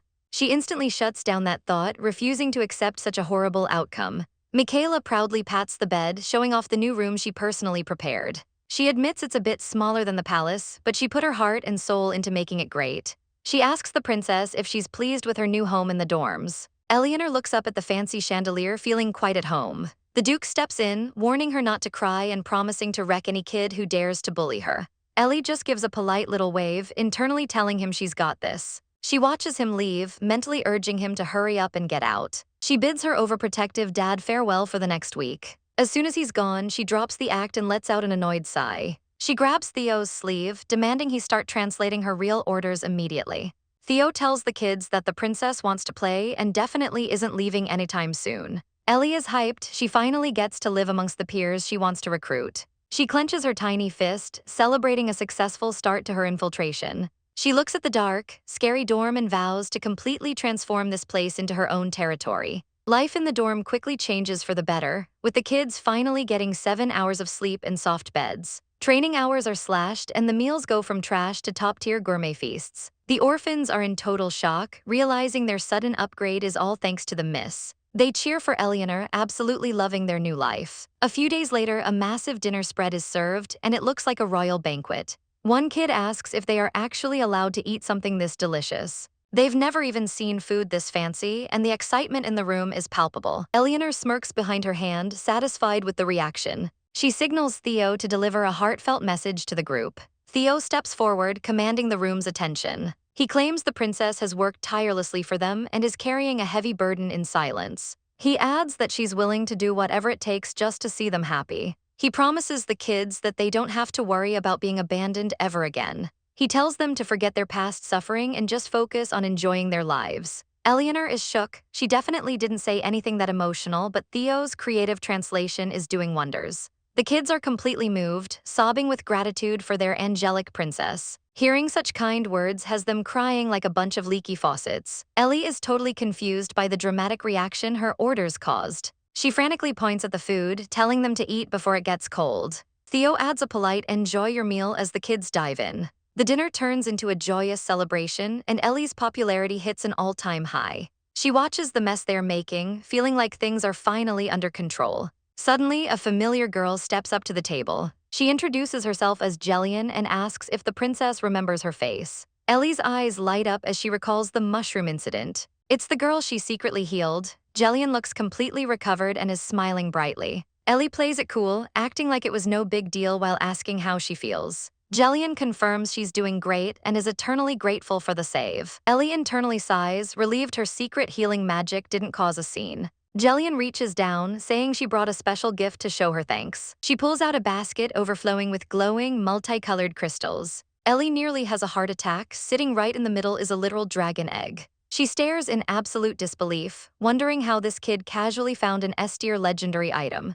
Jillian just smiles and says she just really likes collecting pretty stones. The chapter kicks off with a noblewoman explaining that she collects different types of gemstones. She happily offers some to a dark-haired girl as a payback gift. The white-haired boy Thier quietly watches the exchange unfold. The dark-haired girl cheerfully accepts the rocks while sitting in front of a massive feast. A quick note reveals she totally agreed to use them. The girl beams with a bright smile, thanking the woman gracefully. The other kids at the table chime in, amazed by how loving the miss is. Thier sits at his seat, looking incredibly smug. He flexes in his own head about how much the kids like him, plus the fact that he owns a literal dragon egg. He completely judges the other orphans, calling them fools under his breath. He wonders how they can just sit there giggling over a decent meal. Across the massive dining room, one kid isn't smiling at all. A blonde boy sits at the end of the table, looking totally unimpressed. He cynically claims that this fancy treatment is just a temporary phase. Thier eyes him down, perfectly knowing the boy's rough backstory.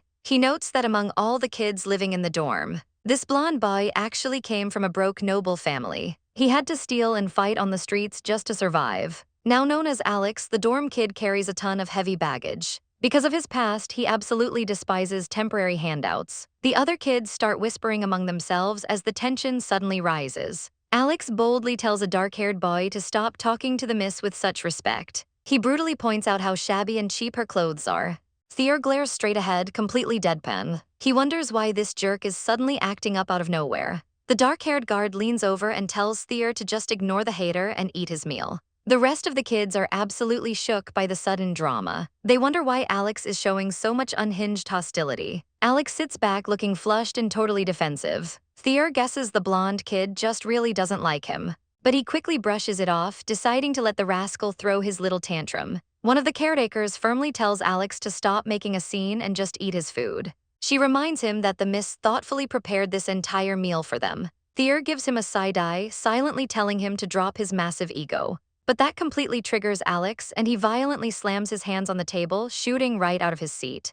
He marches forward, angrily shouting that they are all just lucky kids who got abandoned. He gets up in the dark-haired boy's face, asking what makes him so special. Alex furiously demands that he stops acting arrogant and ordering them around.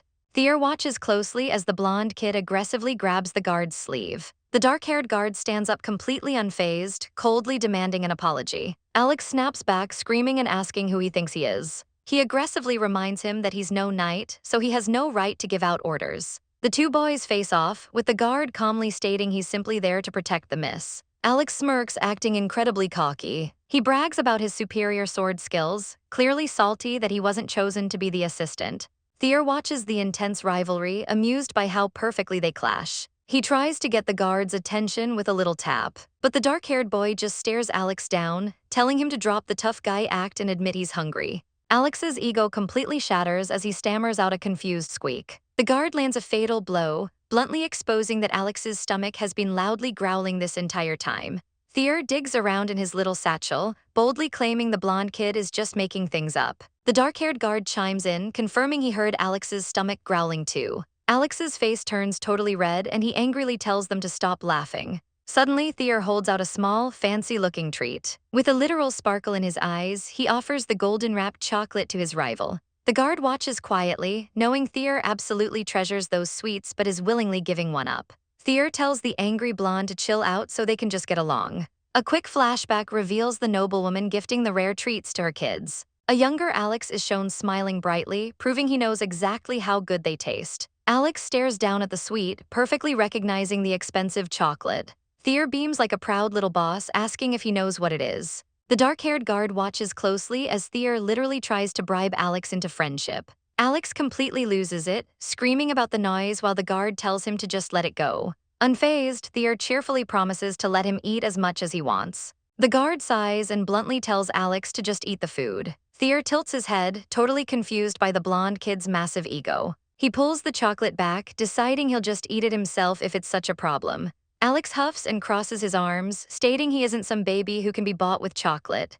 Thier hits him with a completely deadpan stare and asks if that makes him an adult. Unable to handle the absolute disrespect, Alex storms out of the dining room.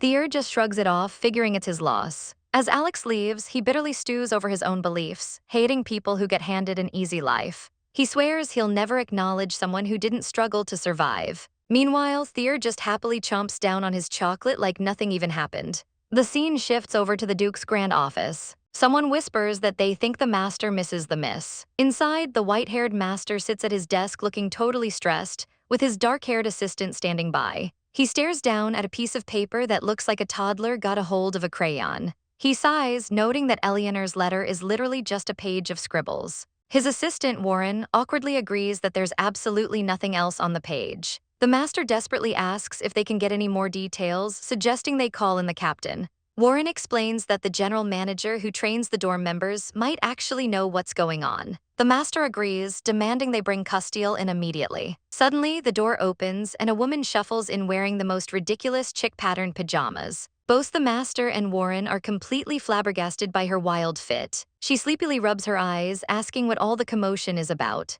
But the second she glances down at the scribbled paper, her eyes go wide and she instantly panics. The master narrows his eyes, looking extremely suspicious. He demands to know why the handwriting changed so drastically, asking if she's under some crazy curse. The woman quickly clarifies that this is exactly how Eleanor writes. A flashback shows the little girl diligently writing out a massive stack of notes after checking the dormitory. The master instantly softens, praising Eleanor's intelligence and trusting she had a genius reason for the scribbles. Warren confirms he already called the captain to get the full rundown on the situation. The pajama woman bites her nail, realizing this must actually be a huge deal. She asks the master if he remembers how many children were previously abandoned due to illness. She drops a major truth bomb.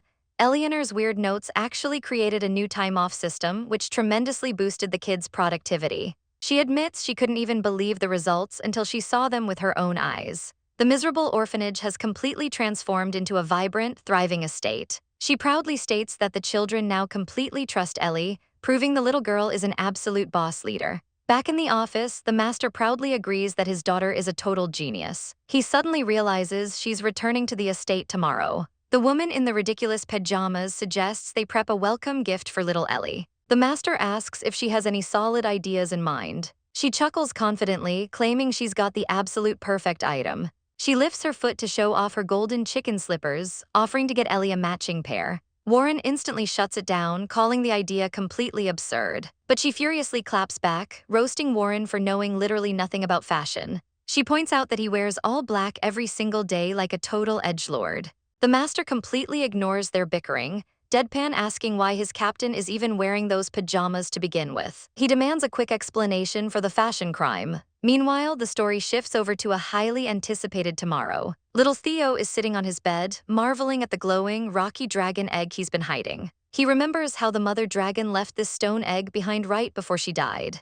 He gazes at the precious artifact, plotting to use it to sneak his way into Ellie's dormitory. But there's just one massive problem: he has absolutely no clue how to hatch it. Suddenly, his dark-haired assistant Kun steps into the room. He politely informs Theo that all the other kids have already crashed for the night. Kun suggests Theo take a break and rest up, but the boy firmly refuses. Kun turns to leave, clearly in a sour mood. Theo calls him out, noticing his assistant has been acting super frosty all evening. Kun pauses near the door under the dim chandelier light. He dryly suggests that if Theo wants someone to dote on, he should just go ask Alex. Theo smirks, instantly realizing his assistant is just insanely jealous of the blonde kid. He completely calls Kun out, teasing him for throwing a silent pity party. To make up for it, Theo whips out a massive, high-tier box of chocolates, promising he takes care of his own. He beams, reminding Kun that he's his personal assistant, so obviously he gets the VIP treatment. Theo asks if Kun remembers how he secured those premium suites. A quick flashback jumps to Lucas's office a few days prior. Theo is fiercely clutching the chocolate box while Ellie tries to yank it away from him. She cries that she literally just gave him another piece, calling the little boy way too calculating. She complains that these specific chocolates are insanely hard to find. The master casually sits at his desk, telling Kun to just let the siblings fight it out. Snapping back to the present, Theo smiles brightly, telling Kun he promised to snag the treats for him. He holds out the box, genuinely asking his assistant to take them. Theo confidently declares that when he grows up, he'll shower Kun with endless riches and literally make it rain gold. He demands that Kun stick by his side forever to collect his future bag. Kun is left completely speechless by the toddler's wild proposition. He softly calls out to his little prince, clearly moved by the gesture. He totally struggles to find the right words. But Theo has already moved on, intensely staring down the glowing dragon egg on his pillow.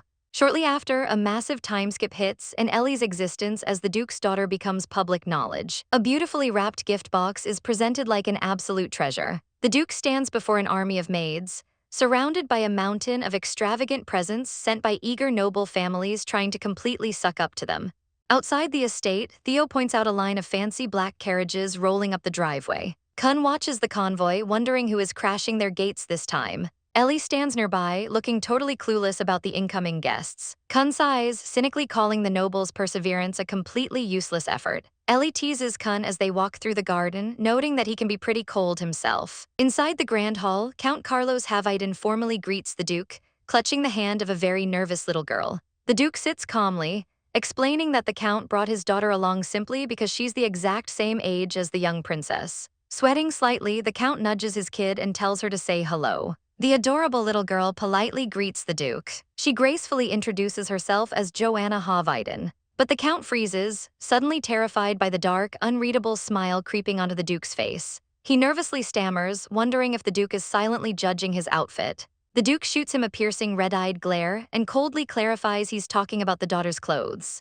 Radiating absolute boss energy, the Duke watches the Count practically melt into a puddle of sweat as he quickly defends the dress as a famous tailor's work. The Duke casually says there's no problem, but his fierce expression has the poor Count completely fearing for his life. A few days later, the scene shifts. The estate staff completely lose their minds, absolutely swooning over someone's grand entrance. It's Theo in full disguise, dressed up as Ellie in a stunning, frilly blue dress and looking ridiculously cute. Kun and the Duke stand by, looking incredibly proud of their masterpiece. Meanwhile, Theo shoots them an icy side-eye, absolutely hating this setup. Internally, he bitterly questions why he's even wearing such a ridiculous, graceful outfit. He closes his eyes, desperately telling himself to just be patient. He jokes that he has to hold back his rage just to prevent the literal destruction of the world. Kun notices the grumpy look on the princess's face and asks if something is wrong. The dark-haired assistant awkwardly trails off, rubbing his cheek. He softly admits that the dress actually suits her perfectly. Kun blushes hard, completely simping over how cute the disguise is. Theo blinks, genuinely surprised by the compliment. Kun quickly apologizes, thinking he crossed a line and made the young princess uncomfortable.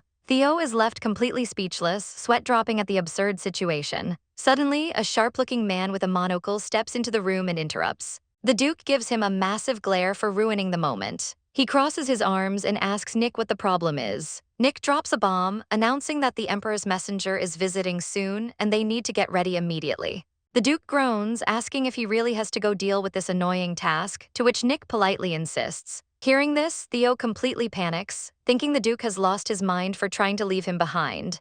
He frantically wonders what the heck is going on. Without hesitating, Theo throws his hand in the air like an eager student, loudly demanding to tag along. The scene cuts to the Grand Hall, where someone mentions Queen Riane's upcoming birthday. Gilbert, the Emperor's smug messenger, asks if the Duke has prepared a gift, noting he's pretty excited to see it. But the Duke just sits on his throne with Theo on his lap, completely ignoring the guy and asking the princess if she's listening. Theo grits his teeth, silently cursing the Duke for treating him like a literal doll. He tries to squirm away, but the Duke firmly grabs his hand to lock him in place. The Duke smirks, fondly noting how tiny the princess was just a few days ago. He leans in and asks if Eleanor still has her same old childhood habits. Theo responds by shooting him a death glare that could slice through solid steel. Gilbert watches the exchange and starts sweating, realizing the kid absolutely hates this. The Duke finally turns his attention away from the angry toddler. Gilbert pumps his fist in relief, thinking the master is finally going to address him. Instead, the Duke blatantly ignores the messenger again and calls Kun over. The female knight steps forward, casually asking what the master needs. She studies the young princess and notes that her head looks a little too empty. She admits she isn't sure what's missing, while the Duke just tells them to focus on the conversation. The knight rubs her chin and suggests buying some flashy head accessories to complete the look. While Gilbert sulks in the background like a forgotten NPC, the knight tells the master to prep something good and ridiculously expensive. The Duke glances down at the disguised boy, silently agreeing that this is exactly what he expected. The focus shifts to the rumored arrogant messenger, Gilbert. He is completely stressing out, thinking his mission to impress the Duke is totally hopeless. In a desperate panic, he yells out, suggesting a ribbon as an accessory. The Duke and Theo just stare at him like he grew a second head. Sweating buckets, the messenger insists that massive ribbons are the absolute peak of high society fashion right now. Surprisingly, the Duke actually considers it, stroking his chin in deep thought. Gilbert watches him nervously, terrified he just said something completely stupid. He internally panics, wondering if he just ruined his own life. But to his shock, the Duke totally agrees with the idea. Gilbert mentally celebrates, pumping his fist and telling himself to lock in. The Duke immediately turns and orders Kun to bring out literally every ribbon they own. He notes that according to the rumors, the bigger the accessory, the better. Gilbert instantly realizes he might have just created a total monster. The Duke looks way too pleased with this massive accessory plan. With a huge smirk, he firmly decides the princess is going to wear the biggest ribbon physically possible. Theo mentally curses the messenger, absolutely furious about being turned into a giant present. The Duke picks up the disguised boy, promising to personally pick out the perfect giant bow. Gilbert completely freaks out, trying to stop the madness. He suddenly remembers he was actually sent here for a totally different royal reason. The Duke glares down at the messenger, looking incredibly annoyed by the interruption. Gilbert rejoices, thinking the Duke is finally going to address his actual mission. Nope, the Duke hits him with a deadly glare and flat out, states that his daughter's outfit is his absolute top priority. Theo just awkwardly laughs, completely trapped in this wild dress-up game. Cut to Theo standing there in full disguise, rocking a ridiculously oversized bow on his head while screaming internally. Meanwhile, the female knight is begging the real Ellie to open her door, claiming the master is heartbroken. Kun looks stressed while Theo fiercely tells them to keep the door shut. Absolutely done with the charade, Theo rips the massive ribbon off his head and yeets it across the room.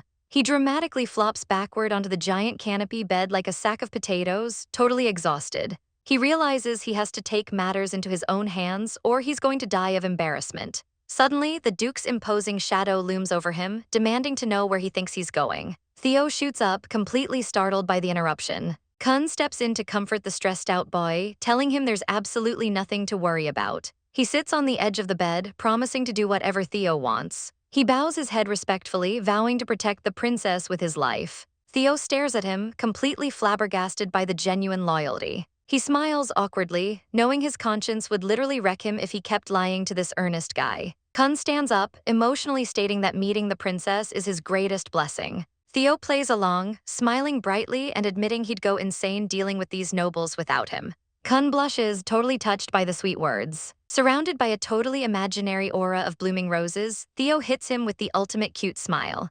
Suddenly, the Duke violently kicks the door open, looking absolutely furious. The massive door swings open with a loud slam. The Duke storms in and instantly grabs Kun by the arms like a ragdoll. He completely loses it, accusing the assistant of illegally stealing his daughter's precious smile. Theo completely panics, ripping at his hair, while the knight warns him to bow his head if he wants to survive the Duke's wrath. Absolute chaos erupts as the Duke starts screaming for everyone to get out. A chaotic group shot shows the entire staff getting literally booted from the room. The giant door aggressively slams shut right in their faces. But when the Duke turns around, his angry expression drops into utter confusion. The real Ellie is standing there completely dressed in a boy's uniform, while the staff whisper through the door that she must just be hitting her rebellious puberty phase. The Duke stares blankly, genuinely wondering if puberty is some kind of terminal disease. The scene shifts to the massive estate quietly resting under the night sky. The Duke declares he needs to check on Ellie's condition, while the knight jokes that even the great master can't stop puberty. They step into her room and watch the tiny silver-haired girl bundled up in bed. The Duke smiles slightly, assuming she must just be having a sweet dream. But as the knight steps closer, she realizes Ellie looks completely distressed. The Duke instantly switches into overprotective dad mode, absolutely barking at the knight for trying to touch her without washing her hands first. Suddenly, Ellie starts panting heavily, covered in a cold sweat. The Duke completely panics, calling out her name as his heart drops. Inside Ellie's mind, a massive, fiery explosion completely wrecks the landscape. It's a terrifying flashback of giant ogres invading a peaceful estate, crushing everything in sight. People are screaming for help as the monsters absolutely massacre the village. A red-haired girl crawls on the ground, desperately pleading for someone to save her. She stares up in pure horror, wondering why this nightmare is happening. Her inner thoughts break down, crying out about her peaceful daily life being violently stolen. Someone screams for bliss as the chaos rages on. A giant ogre winds up a massive stone hammer, ready to flatten the red-haired girl like a pancake. The heavy weapon swings down with deadly force. The girl thinks it's completely over, bracing for the impact. But suddenly, she looks up in sheer confusion. Her mind echoes with a dark realization she absolutely hates this. She begs not to be left all alone. Her trembling hand clutches a tiny, bloodstained kitchen knife. The red-haired girl sits amidst a pile of bodies, completely traumatized by the carnage. She realizes she's the only one left in this absolute destruction. Running completely on pure adrenaline, she charges at a giant ogre with nothing but her tiny blade. Suddenly, the silver-haired duke appears out of nowhere and engulfs her in a protective hug. He gently holds her tight, softly whispering for her not to cry. Back in the real world, little Ellie is curled up in a ball on her massive bed. The duke watches her tremble, looking incredibly heartbroken to see her in so much pain. She tightly clutches the rocky dragon egg to her chest like a lifeline. In her sleep, she mumbles that she isn't the one who was supposed to survive. Her nightmare flashes to the ogre standing triumphantly over a bloody body. She blames herself, thinking her entire world fell apart because of him. Suddenly, Ellie snaps awake, crying and completely startled by a loud noise. She recognizes the annoying voice echoing from the hallway. A blonde guy dramatically kicks the door open, cheerfully announcing that her big brother has arrived. He totally ignores the heavy mood, bragging about how much she must have missed him while the knight just facepalms. Absolutely fuming, Ellie glares daggers and tells literally everyone to get out of her room. She stands up on the bed, radiating pure, unfiltered rage. The duke stands there completely frozen, awkwardly asking if her body feels okay. Ellie pauses, suddenly noticing something is totally off. She wonders what the heck happened to the duke's face, staring at him in utter confusion. The duke ignores her glare and orders someone outside to come in. A loud chorus of voices booms from the hallway, aggressively greeting His Highness. Ellie squints, completely exhausted and totally done with this absolute circus. The Duke proudly reveals that since she looked sick all night, he dragged the best doctors in the Empire straight to her bedroom. A squad of top-tier medics stands there shivering in fear, internally screaming because the Duke forced them here under threat of death. The Duke looks at Ellie's furious, grumpy expression and nods to himself in total confidence. He completely misreads the entire situation, definitively concluding that this raging attitude is just her hitting puberty. The doctors all freeze, asking him to pardon his absolutely wild diagnosis. The room falls into a dead silence as the medics just stand there totally baffled. Ellie watches from the bed, internally screaming that this man is an absolute lunatic. Completely confident in his own medical knowledge, the Duke decides to take action. He turns to the confused doctors and politely asks them to shut their mouths. He casually offers a massive reward to whichever doctor can magically cure his daughter's puberty. The medics all start sweating and crying, silently pleading that a reward isn't going to fix this absurd situation. Ellie's blonde brother bursts out laughing, asking if none of them want to step up or if they just have a death wish. The doctors completely panic, frantically trying to push each other forward and claiming their colleagues are experts on puberty. The female knight watches the chaos with a sly, knowing smirk. She suddenly steps forward, loudly accusing the medics of disrespecting the Lord. She confidently claims that of course they know what puberty is, causing the blonde brother to sweat drop at her sudden confidence. The knight turns to the Duke and seriously suggests that they should just get rid of all the useless doctors. Ellie watches the entire circus completely confused, her mind spinning from the sheer stupidity. A knife suddenly gleams in the knight's hand as the doctors completely lose their minds in fear. Ellie sighs, realizing this problem is only getting worse by the second. The knight turns to the Duke, eagerly waiting for his order to execute the medics. The Duke just stands there, looking incredibly deep in thought. He steps toward the bed, looking down at his exhausted daughter. He softly asks if she's hurt anywhere, but Ellie quickly shakes her head no. Her red eyes widen as she wonders what the heck he's trying to do now. Suddenly, the Duke's gloved hand gently reaches out and softly pats her head. He scoops her up in a gentle hug, holding her close to his chest. He softly whispers that he doesn't know what to do if she's in pain. Ellie freezes, totally stunned by his sudden vulnerability. Her mind flashes back to the nightmare, where the Duke's literal aura was the only thing shielding her from absolute destruction. She remembers him telling her not to cry while the world burned around them. She stares up at his serious, concerned face. The knight and the guards quietly watch the tender moment unfold. The scene quickly shifts to the Duke's office. He sits at his desk, staring blankly ahead. He mutters that his world has completely ended. Outside the window, the grand estate is completely quiet under the starry night sky. The female knight stands perfectly still, waiting for his next order. The Duke remains frozen in his chair, completely consumed by his own despair. He buries his face in his hands, looking totally defeated. The knight cautiously suggests that maybe Ellie's bad mood was caused by Kerha. The Duke sighs, admitting he hopes that isn't the case. He rests his chin on his clasped hands, completely consumed by thoughts of his daughter. A dark, chaotic visual flashes in his mind, representing his deep anxiety over Ellie's mysterious past. His dark-haired assistant agrees with the knight's theory. Suddenly, a quick flashback shows Ellie hiding behind a door, completely panicking because she couldn't hear their conversation. She realized she hid way too well and completely missed the tea. She peeked around the corner, totally frustrated with herself. She grumbled, wondering why she wasted her energy pulling a sneaky ninja act for absolutely nothing. But then she suddenly remembered a terrifying vision of the red-haired boy and his squad, plotting to have a lot of fun with her. The memory completely shook her to her core. She stared blankly ahead, completely lost in the terrifying flashback. Back in the present, the office door slowly creaks open. Tiny feet tremble on the floor as Ellie shyly calls out to her papa, causing the Duke to completely freeze with a photo of her in his hand. Ellie quickly backpedals, tearfully claiming she only acted out because she had a nightmare about her dad getting hurt. The staff instantly buys it, shedding tears of joy while Ellie screams internally about having to repeat this exhausting charade. At the next meeting, Ellie looks completely fed up and begs the Duke to go to his appointment. She desperately pleads for him to just leave her alone. But the Duke just hits her with a smug smirk, totally unbothered. Ellie literally wishes death upon him in her head. But out loud, she quickly covers it up by cheering that Papa is the absolute best. Later, the council discusses their territorial strategy. The Duke points to a specific spot on the map, revealing the location of the Golden Snake. The room erupts in praise, completely hyping up Ellie as a tactical genius. One of the nobles gasps, totally amazed by her prophetic abilities. Ellie just rolls her eyes, calling them all stupid under her breath. The Duke proudly pats her head, asking what her next master plan is. An older advisor warns that giving the Golden Snake territory to the consort is risky because an enemy named Kroiker rules that area.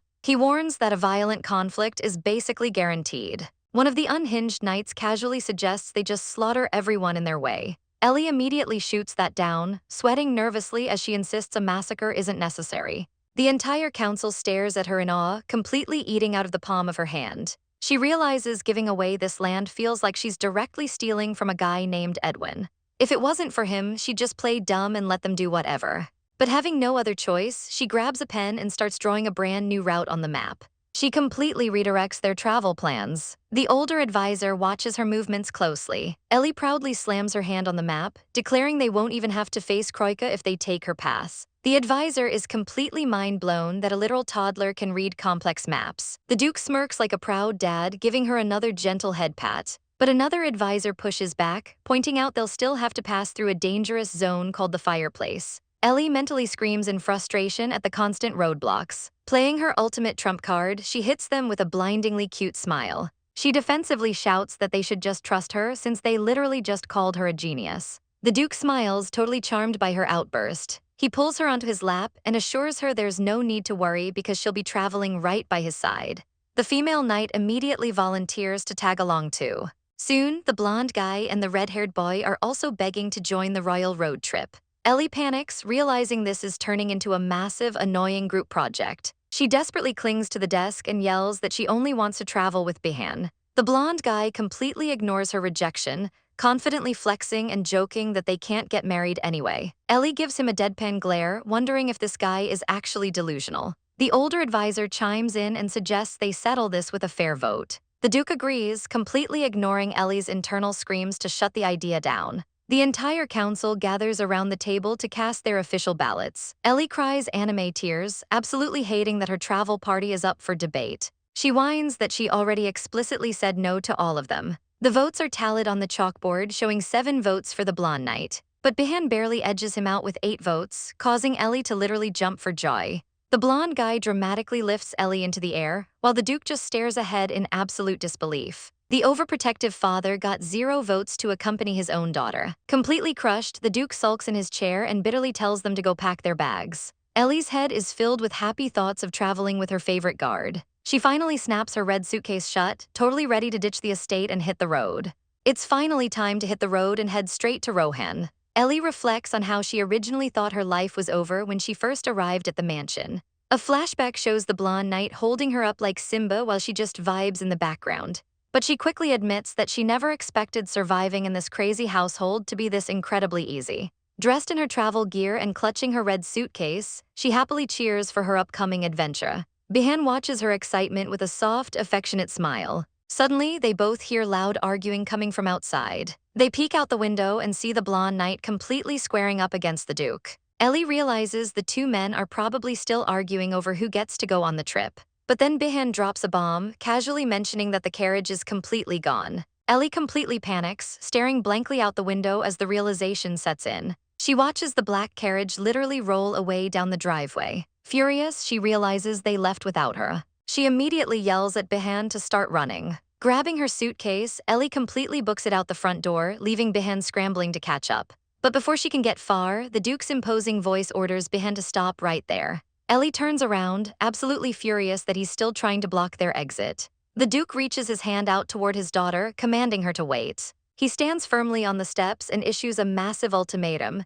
She has to choose between him or Bihan right now. His red eyes glow dangerously in the shadows as he demands an answer. Ellie stands her ground, totally unfazed by his intense aura. The Duke's expression darkens, clearly expecting her to fold. He stares her down with a piercing, borderline terrifying glare. Ellie boldly asks why he keeps hindering her plans. She reminds him that he's already blocked her progress thousands of times before. Completely unbothered by his scary demeanor, she bluntly drops the hardest truth bomb, "I hate you." The Duke looks absolutely shattered by the confession. Ellie confidently orders her father to move out of the way. She turns away, swearing that no matter what he tries to pull, she is going to Rohan. The Duke just stands there, asking if she's totally sure this is what she wants. She loudly confirms her decision, but she suddenly breaks character, realizing she just accidentally said that out loud in front of him.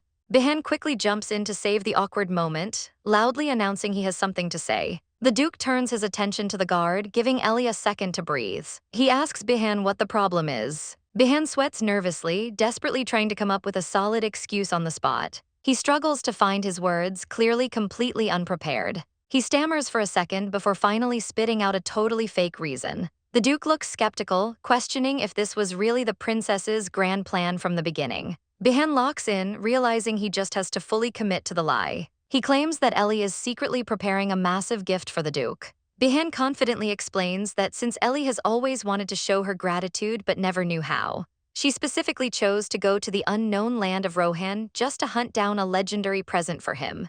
The Duke turns to look out the window, completely buying the fake story. A massive bird squawks loudly in the background, adding to the chaotic energy. The blonde knight suddenly yells in frustration, complaining that they literally just got back and now there's another issue.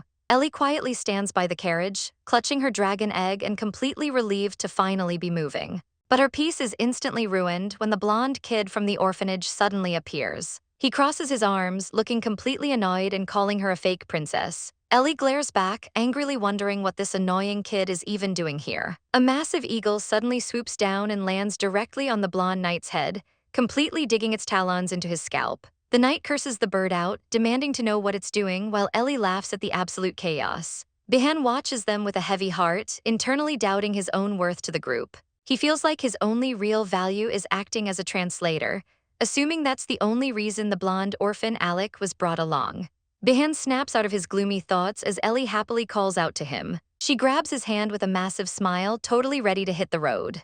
Bihan softens and agrees, internally vowing to step up and prove his value. They head toward the royal carriage, leaving the blonde knight to suffer with his new aggressive bird hat. Fast forward and the carriage pulls into a massive, bustling city. The streets are completely packed with commoners and merchants. Alec practically glues his face to the window, hyping up a street performance, while Ellie just stares at him like he's crazy. Suddenly, Ellie's stomach aggressively growls, echoing like thunder through the small carriage. The blonde knight bursts out laughing at the monstrous sound, completely embarrassing her. Ellie's face turns beet red as she fiercely yells at him to shut his mouth. Bihan instantly stresses out, feeling totally useless for forgetting to pack travel snacks. But before he can apologize, Alex slides in like a total pro. The blonde orphan casually offers Ellie a sandwich, smoothly claiming it's his sworn duty to serve her. The blonde knight happily munches on his own food, noting that Alec always works twice as hard whenever Bihan is around. Bihan quietly thanks the kid, though he's internally kicking himself for slacking. He totally wishes he could have scored those easy brownie points with the princess. As Ellie peacefully eats her sandwich, a strange melody catches her attention.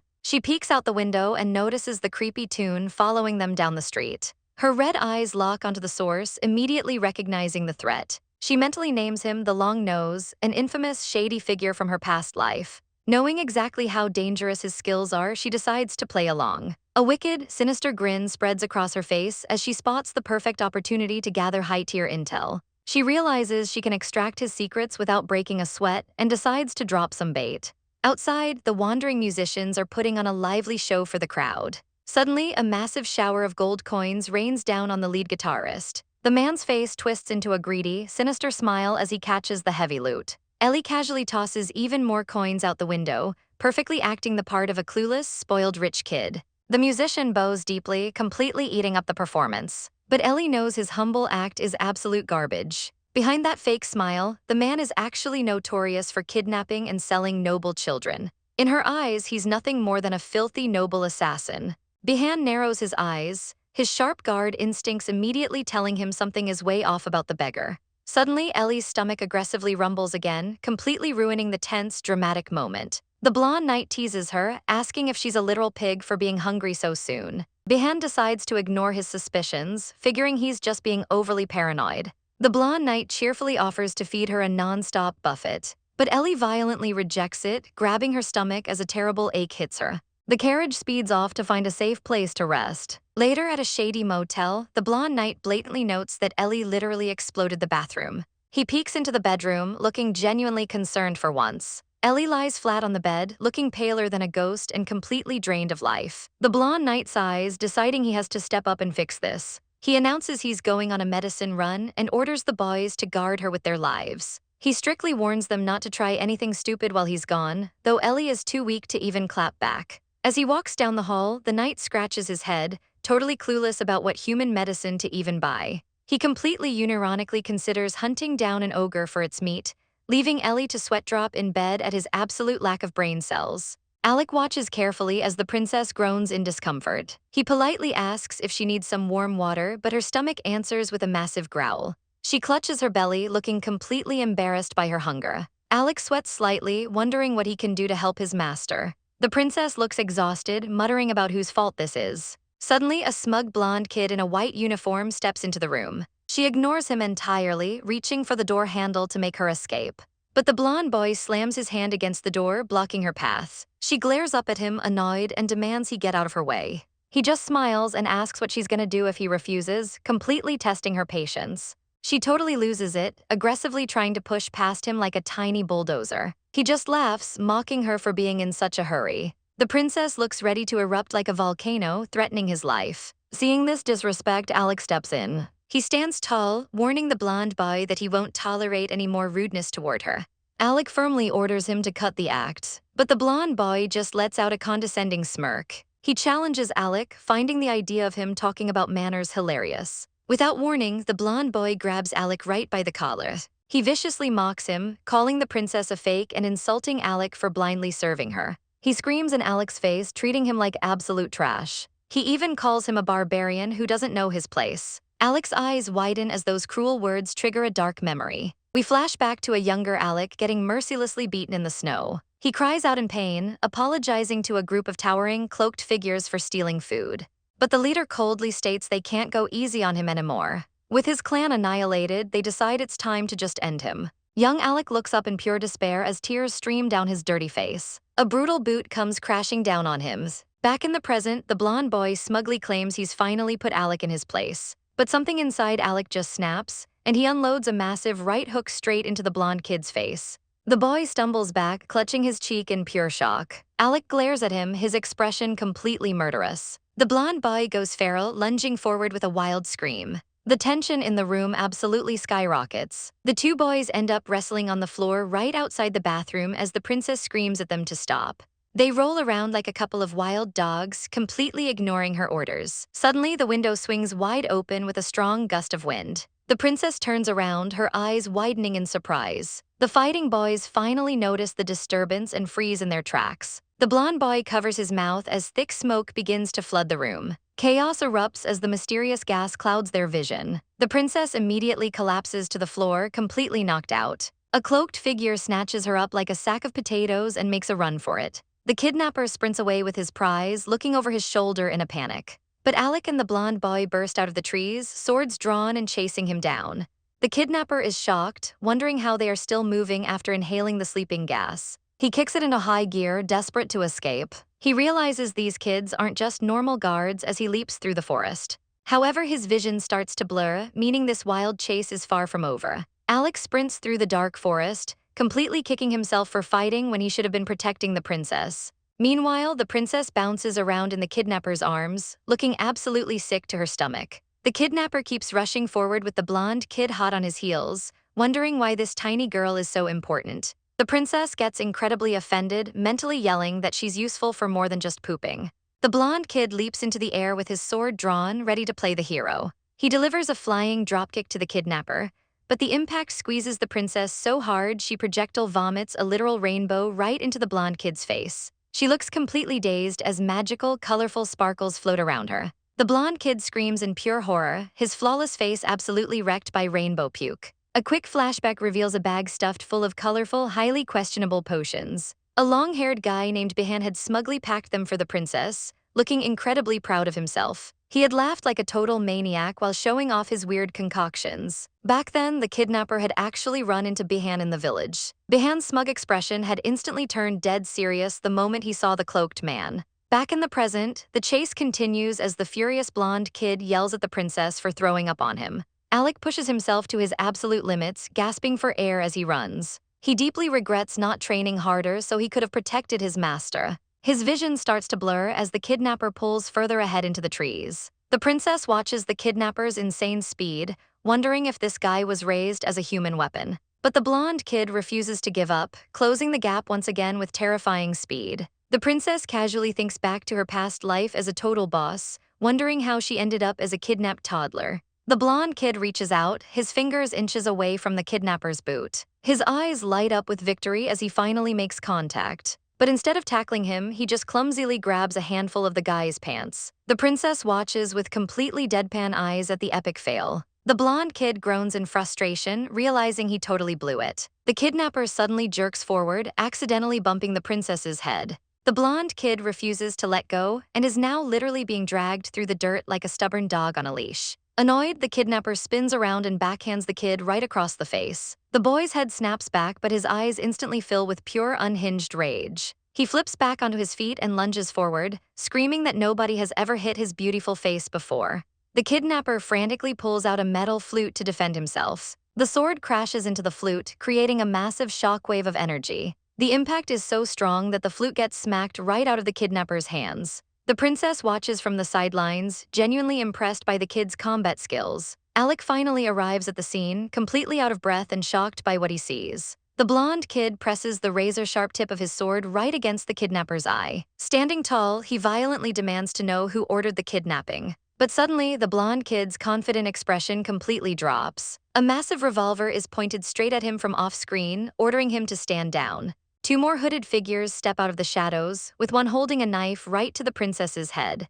Alec freezes in pure panic, realizing they are totally outgunned. The blonde kid curses under his breath, knowing he's trapped. The trio of kidnappers now has the two boys completely cornered in the clearing. The gunman coldly orders the blonde kid to listen if he wants the princess to live. The kid hesitates, his blue eyes wide with fear and frustration. With no other choice, he tosses his sword into the grass and raises his hands in defeat. Suddenly, he lets out a sharp gasp of surprise. The kidnapper on the ground reaches up and violently yanks the blonde kid's leg, sweeping him to the dirt like a rag doll.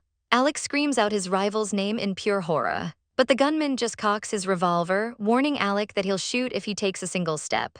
Suddenly, an invisible force yanks Alec backward. The princess's eyes go wide in total shock. Alec hits the ground hard, while the blonde kid curses at him for being careless. Alec struggles in the dirt, desperately calling out to his master. But something inside the princess completely snaps. The kidnapper viciously stomps on the blonde kid, pinning him to the ground. Suddenly, the sky darkens, and the kidnappers realize something is seriously wrong with the little girl. The leader squints, feeling an overwhelming aura. The princess starts glowing with intense blue mana, ready to show them what real pain feels like. One of the thugs freezes, totally clueless about what's coming. Without warning, she drops a massive magical nuke right on top of him. The two boys watch in absolute horror as the kidnapper gets completely obliterated. The princess just stands there looking like an absolute menace. She casually dusts off her dress, telling the remaining thugs to be grateful she spared them. Now completely wrecked, the three kidnappers find themselves tied up with glowing magical ropes. One of them tries to yell at her, but she just completely ignores him.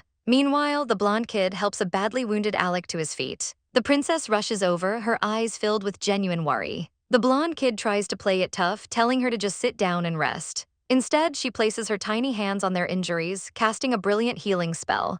The blonde kid is completely baffled by this. He can't comprehend how she possesses both top-tier healing and attack magic. He remembers that insane level 5 blast she just dropped minutes ago. The princess focuses her mana, completely ignoring his shock as she mends their legs. She looks at the deep, bloody gashes tearing through their clothes. Alex suddenly drops to his knees, fighting desperately to stay awake. Seeing them push to their limits makes the princess incredibly sad. Suddenly, the tied-up leader yells at her, even as his crew begs him to shut up. Annoyed, she casually zaps them with a bolt of lightning, frying them like crispy bacon.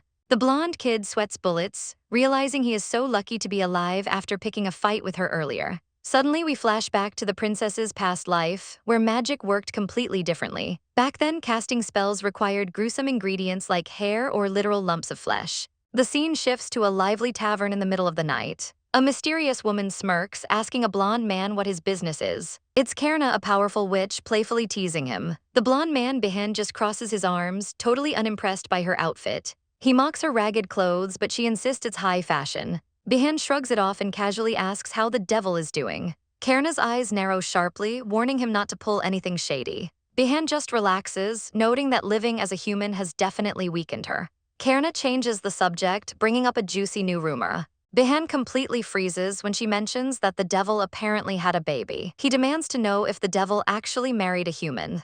His eyes go completely dark as he wonders if it's an illegitimate child. Karna ignores his creepy vibe, just gushing about how incredibly cute the kid is supposed to be. Bihan calls her name, his tone dead serious. But then he completely breaks character, fangirling and showing off a massive stack of magical photos of little Ellie. Back in the present, the princess stares down her captors under the night sky. She steps up to the leader, threatening to place a deadly brand of promise on him. The leader just screams in her face, completely refusing to be bossed around by a toddler. The princess sparks a crackling bolt of blue lightning right at the tip of her tiny finger. She glares down at the tied-up kidnappers, warning them to be extremely grateful she's sparing their lives. But internally, she starts sweating, realizing her tiny body is dangerously close to its mana limit. Desperate, the thugs panic as they realize she's forcing them into a literal soul contract. The leader swallows hard, terrified by her absolute power. The terms are simple: if they break their promise, their souls will be completely destroyed. The kidnappers instantly cave, frantically agreeing as a glowing magical circle binds their vow. She smirks, telling them not to make a fuss about becoming her secret servants. She casually reminds them of the brutal consequences if they ever try to betray her. Activating her insight magic, she imprints a glowing blue emblem onto their souls to track them. She smiles to herself, remembering this is exactly how she handled business back when she was the Wizard of God. With a flick of her wrist, she releases the ropes and orders the punks to scram, and they instantly sprint into the woods like frightened rabbits. The princess sighs, completely exhausted from pushing her mana so hard. She turns back to her guards and suddenly notices Theo shivering uncontrollably. Theo snaps to attention, his eyes wide and completely on edge. She looks up at the two battered boys, softly ordering them not to get hurt fighting for her anymore.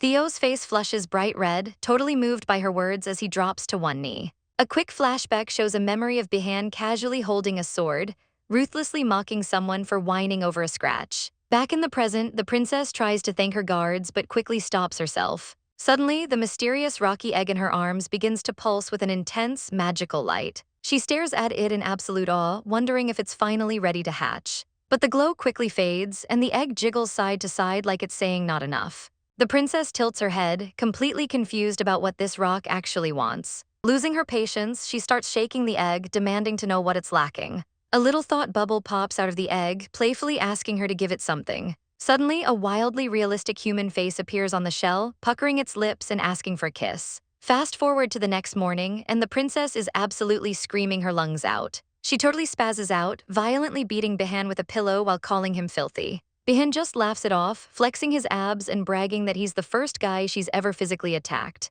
She stops mid-swing, looking at him with utter disgust before demanding to know where her clothes are. Now fully dressed, the two of them step out and are suddenly greeted by Alec and Theo. The boys proudly present themselves in matching cooking aprons, leaving the princess completely speechless. A quick flashback reveals what happened between them the night before under the moonlight. Theo realized that if the overprotective Bihan found out the princess almost got kidnapped, he would totally lose his mind. To protect his pride, Theo promised he would handle keeping Bihan distracted. Standing tall, the once arrogant blonde kid swore his absolute loyalty to the tiny princess. Back in the present, she stares at the boys, completely amazed at how fast Theo changed his tune. Everyone gathers around the dining table as the boys eagerly serve up bowls of fresh potato soup. The princess stares down at her bowl, suddenly feeling a deep sense of dread for absolutely no reason. Bihan takes one bite and instantly gags, loudly declaring that it tastes like literal garbage. Theo and Alec immediately start sobbing out apologies, while Bihan ruthlessly orders them to never step foot in a kitchen again. The boys are completely devastated by the brutal food critique. Bihan completely ignores their tears, offering the princess some medicine to help digest the awful soup before they go out. He reminds her they still need to buy a nice present for the Duke. The princess freezes, realizing she totally forgot about the gift. Meanwhile, back at the Duke's massive estate, Lucas is quietly working at his desk. He sighs, feeling a bit regretful and assuming the kids are probably crying without him around. He looks down at a hilariously terrible stick figure drawing of a crying child. A servant steps up, carefully asking if that masterpiece is supposed to be Ellie. Lucas confirms it with a straight face, while the servant flawlessly lies, praising his boss's completely questionable art skills. Back at the estate, a servant places a small object on Duke Lucas's desk. It turns out to be a goofy, poorly carved wooden doll meant to look like Ellie. The servant explains he made it because the Duke looked lonely, but Lucas deadpans that the wall painting is way more accurate. He sighs, firmly asking to be left alone. Out in the courtyard, two maids watch from a balcony, noting how it's only been 2 days since Ellie left. Lucas sits completely alone on a bench, staring sadly at the tiny wooden figure. He looks like a lost puppy, silently wondering when his daughter is coming home. Suddenly, a maid's eye widens in pure terror as her body moves against her will. She sneaks up behind Lucas with a drawn dagger, but he doesn't even flinch, calmly asking if she's a witch. His eyes glow a menacing red as he scoffs at being targeted by someone barely a century old. With an invisible burst of magic, he absolutely crushes the assassin. She violently gasps for air, completely paralyzed by his power. Lucas stands up, his dark shadow looming over her as he notes how weak her magic is getting. He mercilessly tightens his invisible grip, making the assassin scream in pure agony. Lucas simply looks down with his glowing red eye, casually complaining about his own old age. Meanwhile, back in the bustling town, Theo proudly announces he won a prize. He happily hands Ellie a small pouch, while Bihan teases her for getting excited like a little kid. Looking at a fancy carriage nearby, Ellie thinks she should buy a decent present for Lucas. Bihan hands the boys some tickets, encouraging them to go play and enjoy the festival. Later, Ellie beams with joy holding a magical photograph of herself, knowing the Duke will absolutely love it. But she starts feeling incredibly drained, realizing that holding her mysterious egg while using mana is exhausting. She stares down at the rocky shell, still completely confused as to why it shined earlier. Suddenly, a smooth-talking guy approaches her, calling her a beautiful lady and holding out a jewelry box. Ellie cringes so hard at the cheesy line, completely shutting down his flirtation. He tries to charm her by showing off a glowing magical bracelet. The guy flashes a handsome smile and reaches out his hand, trying to be completely irresistible. But Ellie is totally immune to his riz, politely declining the gift and walking away. Theo and Alec run over, dropping the bomb that Bihan is about to send Ellie's photo straight to her dad. Ellie is completely shocked, while Theo carries their shopping bags and asks what's wrong. She pictures a fancy gift box with flowers, knowing Lucas isn't really a fan of flashy presents. She quickly brushes it off with a smile and suggests they head back. But before they can take a step, a weak voice croaks out for help. Ellie turns to see a filthy, starving kid collapse onto the cobblestone street. She looks surprised as the kid desperately begs for something to eat. The red-haired child looks up with pitiful, tear-filled blue eyes. The poor kid completely passes out in the middle of the crowded square. Bihan notes that he left their luggage in the carriage and casually asks if he should go buy some food.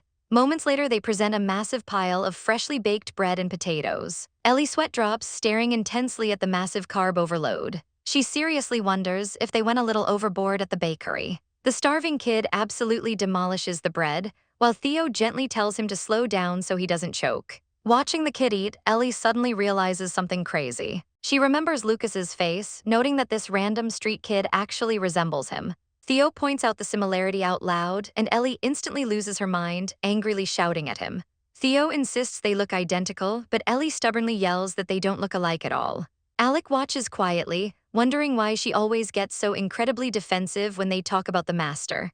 Theo is completely confused by her sudden rage over a simple comparison. Theo casually mentions that Lucas actually acts a lot like her, noting that the Duke once saved a girl named Masha too. Ellie just smirks, thinking Theo is completely messing with her. She firmly thinks to herself that her cold-hearted dad could never do something that heroic. Ellie looks completely stunned, unable to process that her cold-hearted dad actually saved someone. A quick memory flashes back to her sleeping peacefully as a tiny toddler. Even in her dreams, she mutters about missing the Duke while he watches over her massive bed. Back in the present, Lucas is currently chilling in his office when his butler walks in. The butler reports that the Earl of Hobbiton came to visit, prompting Lucas to ask about the garden. The butler calmly confirms that every single drop of blood has been scrubbed from the courtyard. Lucas just gives a blank stare and casually agrees to send the Count packing. He turns his gaze to the giant sunlit window, his mind clearly wandering to the news he just received. A fancy wooden box is placed on his desk, holding a glowing blue crystal wand. Lucas asks what it is, and a chubby noble nervously explains it's a standard magic wand used by students. The guy apologizes, saying he would have prepared it sooner if he knew the princess was going to Rohan. He adds that if she hasn't learned to use a cane yet, the academy instructors will definitely help her out. Lucas completely blanks out, having totally forgotten about the whole academy thing. The noble nervously reminds him that the princess is 7 years old now, meaning she's prime age to enroll. He hypes up the Imperial Academy as the absolute best place for young nobles to develop their talents. It boasts top-tier faculty and a legendary reputation among the elites. The guy mentions the entrance exam is notoriously brutal, with some kids taking it multiple times. But he quickly laughs it off, sucking up to Lucas by saying the brilliant princess will pass with flying colors. Lucas slowly pushes the fancy box back across the desk. With absolute authority, he shuts the whole conversation down, bluntly stating that Ellie doesn't have to go to any academy. Meanwhile, back in the village, Ellie presses Theo for details about when the Duke allegedly saved this girl. Theo reveals that Bihan told him it happened on the exact same day Lucas took Ellie in.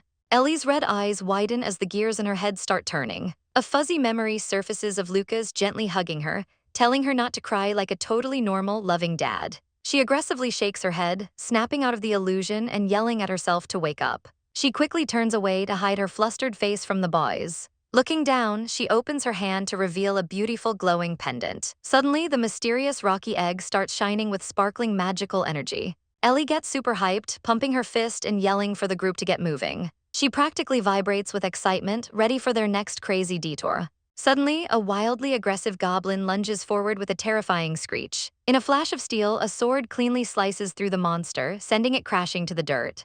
Bihan holds Ellie in his arms, proudly bragging that he personally trained the kid fighting the monsters. Ellie complains internally, wondering why on earth they came out to a wasteland. It turns out Bihan tossed Alec and Theo into a literal mob of goblins as a surprise training exercise. Ellie is literally sweating from the intense desert heat, groaning that she's about to catch a fever while Bihan just calls her cute. Suddenly, she screams at Theo to dodge an incoming attack. Alec completely saves the day, parrying a massive wooden club right before it crushes his teammate. Ellie grabs Bihan by the collar, furiously demanding he step in and help the struggling kids. But Theo is totally frozen, sweating bullets as he realizes he is completely out of his league. Another goblin roars right in his face, showing off its razor-sharp fangs. Running purely on survival instinct, Theo wildly swings his blade and lands a massive slash across the beast's chest. He stands there trembling like a leaf, completely traumatized by the battle.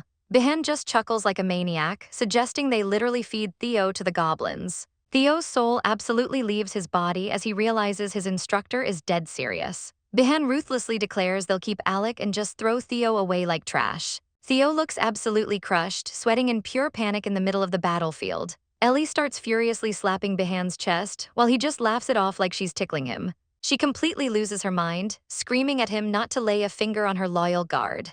In her head, she fully dismisses Theo's earlier story, absolutely convinced there is no way guys like Bihan or her dad have ever saved anyone. Ellie resolves to just ask Marcia directly to get to the bottom of the story. A quick flashback shows her sleeping peacefully as a tiny toddler. Back in the present, she zones out until Bihan playfully interrupts her thoughts. He teasingly asks if she needs a bathroom break, and she completely loses her mind, screaming that she doesn't. The group is currently galloping across a massive desert wasteland on horseback. Bihan casually mentions that this territory is closely managed by a guy named Kramer. Suddenly, Ellie's ears perk up as she catches a heavy rumbling sound echoing across the dunes. Behan stares blankly ahead as a massive squad of heavily armed knights completely blocks their path. A stern-looking man with glasses steps forward, introducing himself as Duke Norbert Kramer. Ellie squints at him, thinking he looks awfully similar to someone named Edwin. Behan calmly tells Ellie to sit tight before addressing the hostile knights. He mutters under his breath that they wouldn't have run into this blockade if they had just left earlier. Stepping up to the front, Behan states they are from the Brandt family and are just passing through to find something. Duke Kramer glares down at him, coldly stating he never allowed the Brandt family into his territory. Behan bows respectfully, assuring him that their business won't cause the Duke any trouble. Kramer's eyes narrow as he finally recognizes the blonde man standing in front of him. He calls out Behan's full name, completely changing the tension in the air. Ellie rubs her temples, absolutely baffled that this random Duke knows her unhinged bodyguard. Kramer smugly remarks that he's heard rumors about Behan's legendary combat skills. A flashback shows Behan standing like an absolute boss alongside the Duke's other elite fighters. Behan just smiles, sarcastically saying he is honored by the recognition. But Kramer adjusts his glasses, his tone turning instantly venomous. He brutally insults Behan, claiming his manners are completely lacking. Kramer flexes his authority, bragging that his family manages this land on the Emperor's direct orders. He shakes his head, loudly disappointed that Duke Brandt would send a literal barbarian to his doorstep. Behan's aura instantly turns terrifyingly dark, completely spooking the horses around them. Before Behan can absolutely wreck the guy, Ellie jumps off her horse and runs to the front. She interrupts the standoff, her dress swishing as she prepares to speak. Pinching her dress, she hits Kramer with a flawless, perfectly polite noble greeting, introducing herself. Kramer is completely taken aback by her sudden appearance. His cold demeanor instantly melts, noting that she's an incredibly adorable little girl. Behan totally ruins the mood by proudly agreeing that Ellie is beautiful. Ellie mentally facepalms, wondering why her team is so hopelessly embarrassing at the worst times. She plays the ultimate victim card, bowing her head and apologizing for their lack of education. She feeds Kramer a massive lie about needing medicine for her sick father. When the boys try to interject, she shoots them a demonic death glare that practically burns them to a crisp, silently ordering them to shut up. Kramer completely buys the sob story, looking down at the tiny princess with pity. He sighs, deciding to let them slide just this once out of respect for her situation. But he shoots Behan a lethal glare, warning him that another slip-up will cost him dearly. Ellie hides a smug grin, realizing Duke Kramer is actually incredibly easy to manipulate. A map reveals just how powerful the Kramer family is. They control the richest territory in the entire empire. They are also the absolute only family the Emperor trusts, making them a massive hurdle for the Brandts. Ellie looks up with giant, sparkling eyes, thanking the Duke for his generous mercy. She clasps her hands together, playing the innocent angel role to absolute perfection. She cheers internally, knowing their next mission is to hunt down a legendary golden snake. Meanwhile, back at the Duke's estate, the red-haired boy Masha stares at a vibrant flower bed. The dark-haired servant casually notes that he didn't plant those for him. Masha crosses his arms, aggressively complaining that the wooden doll looks absolutely nothing like Ellie's portrait. The servant completely ignores his whining, furiously polishing a massive, solid gold statue of Ellie while claiming he's putting his soul into it. Masha completely loses his mind, screaming at the absurd statue and desperately demanding to know where the real Ellie is. Meanwhile, back at the estate, the servant puts the finishing touches on an absolutely massive, solid gold statue of Ellie. Lucas relaxes on a balcony with a giant eagle named Warren, casually telling the majestic bird to take off. The servant nervously apologizes for the statue's slightly goofy face, admitting it's his first time building something this gigantic. Suddenly, the scene shifts to a shadowy figure ominously stating that someone has reached their absolute limit. A furious mouth aggressively screams out Warren's name. Down in a dark, imposing hallway, a group of shadowy men argue, furious that someone is refusing to return to them. A dark-haired man glares into the shadows, claiming that without the devil around, their home has descended into total chaos. He angrily warns Warren that this rebellion will end in absolute disaster, desperately demanding an explanation. He firmly declares that Lucas is still their true master, and they can't just abandon him. But miles away, Lucas is completely unbothered, confidently knowing he will never leave his new human life behind. He softly smiles at the magical photograph of Ellie, deeply missing his adorable daughter. Cut back to the desert, where Ellie looks like she's absolutely roasting in the intense heat. The group travels down a rugged, sun-baked path, with Kramer noting he's secretly glad they are tagging along. As the canyon suddenly narrows, Kramer brings his horse to a halt and orders everyone to dismount. He warns the squad to stay on high alert, explaining that this tight pass is notorious for unpredictable attacks. Adjusting his glasses, Kramer states there's only one way to safely navigate this treacherous area. Alec listens closely as the Duke advises them to carefully track the shifting winds to spot random spatial openings. A massive, swirling magical portal is shown, known for being a total death trap for anyone unlucky enough to fall inside. Kramer casually points his finger, pointing out that the dangerous portals spawn exactly like the one currently opening right under Ellie's feet. Behan turns around with a clueless expression, completely oblivious to the danger right behind him. Ellie's eyes widen in pure, unadulterated terror as the ground literally vanishes beneath her. Without warning, both Ellie and Alec get violently sucked into the dimensional rift like a cosmic vacuum cleaner. Behan completely loses his mind, sprinting forward and screaming her name at the top of his lungs. But he's a second too late, crashing to the dirt in total despair as the portal violently snaps shut, taking Ellie with it.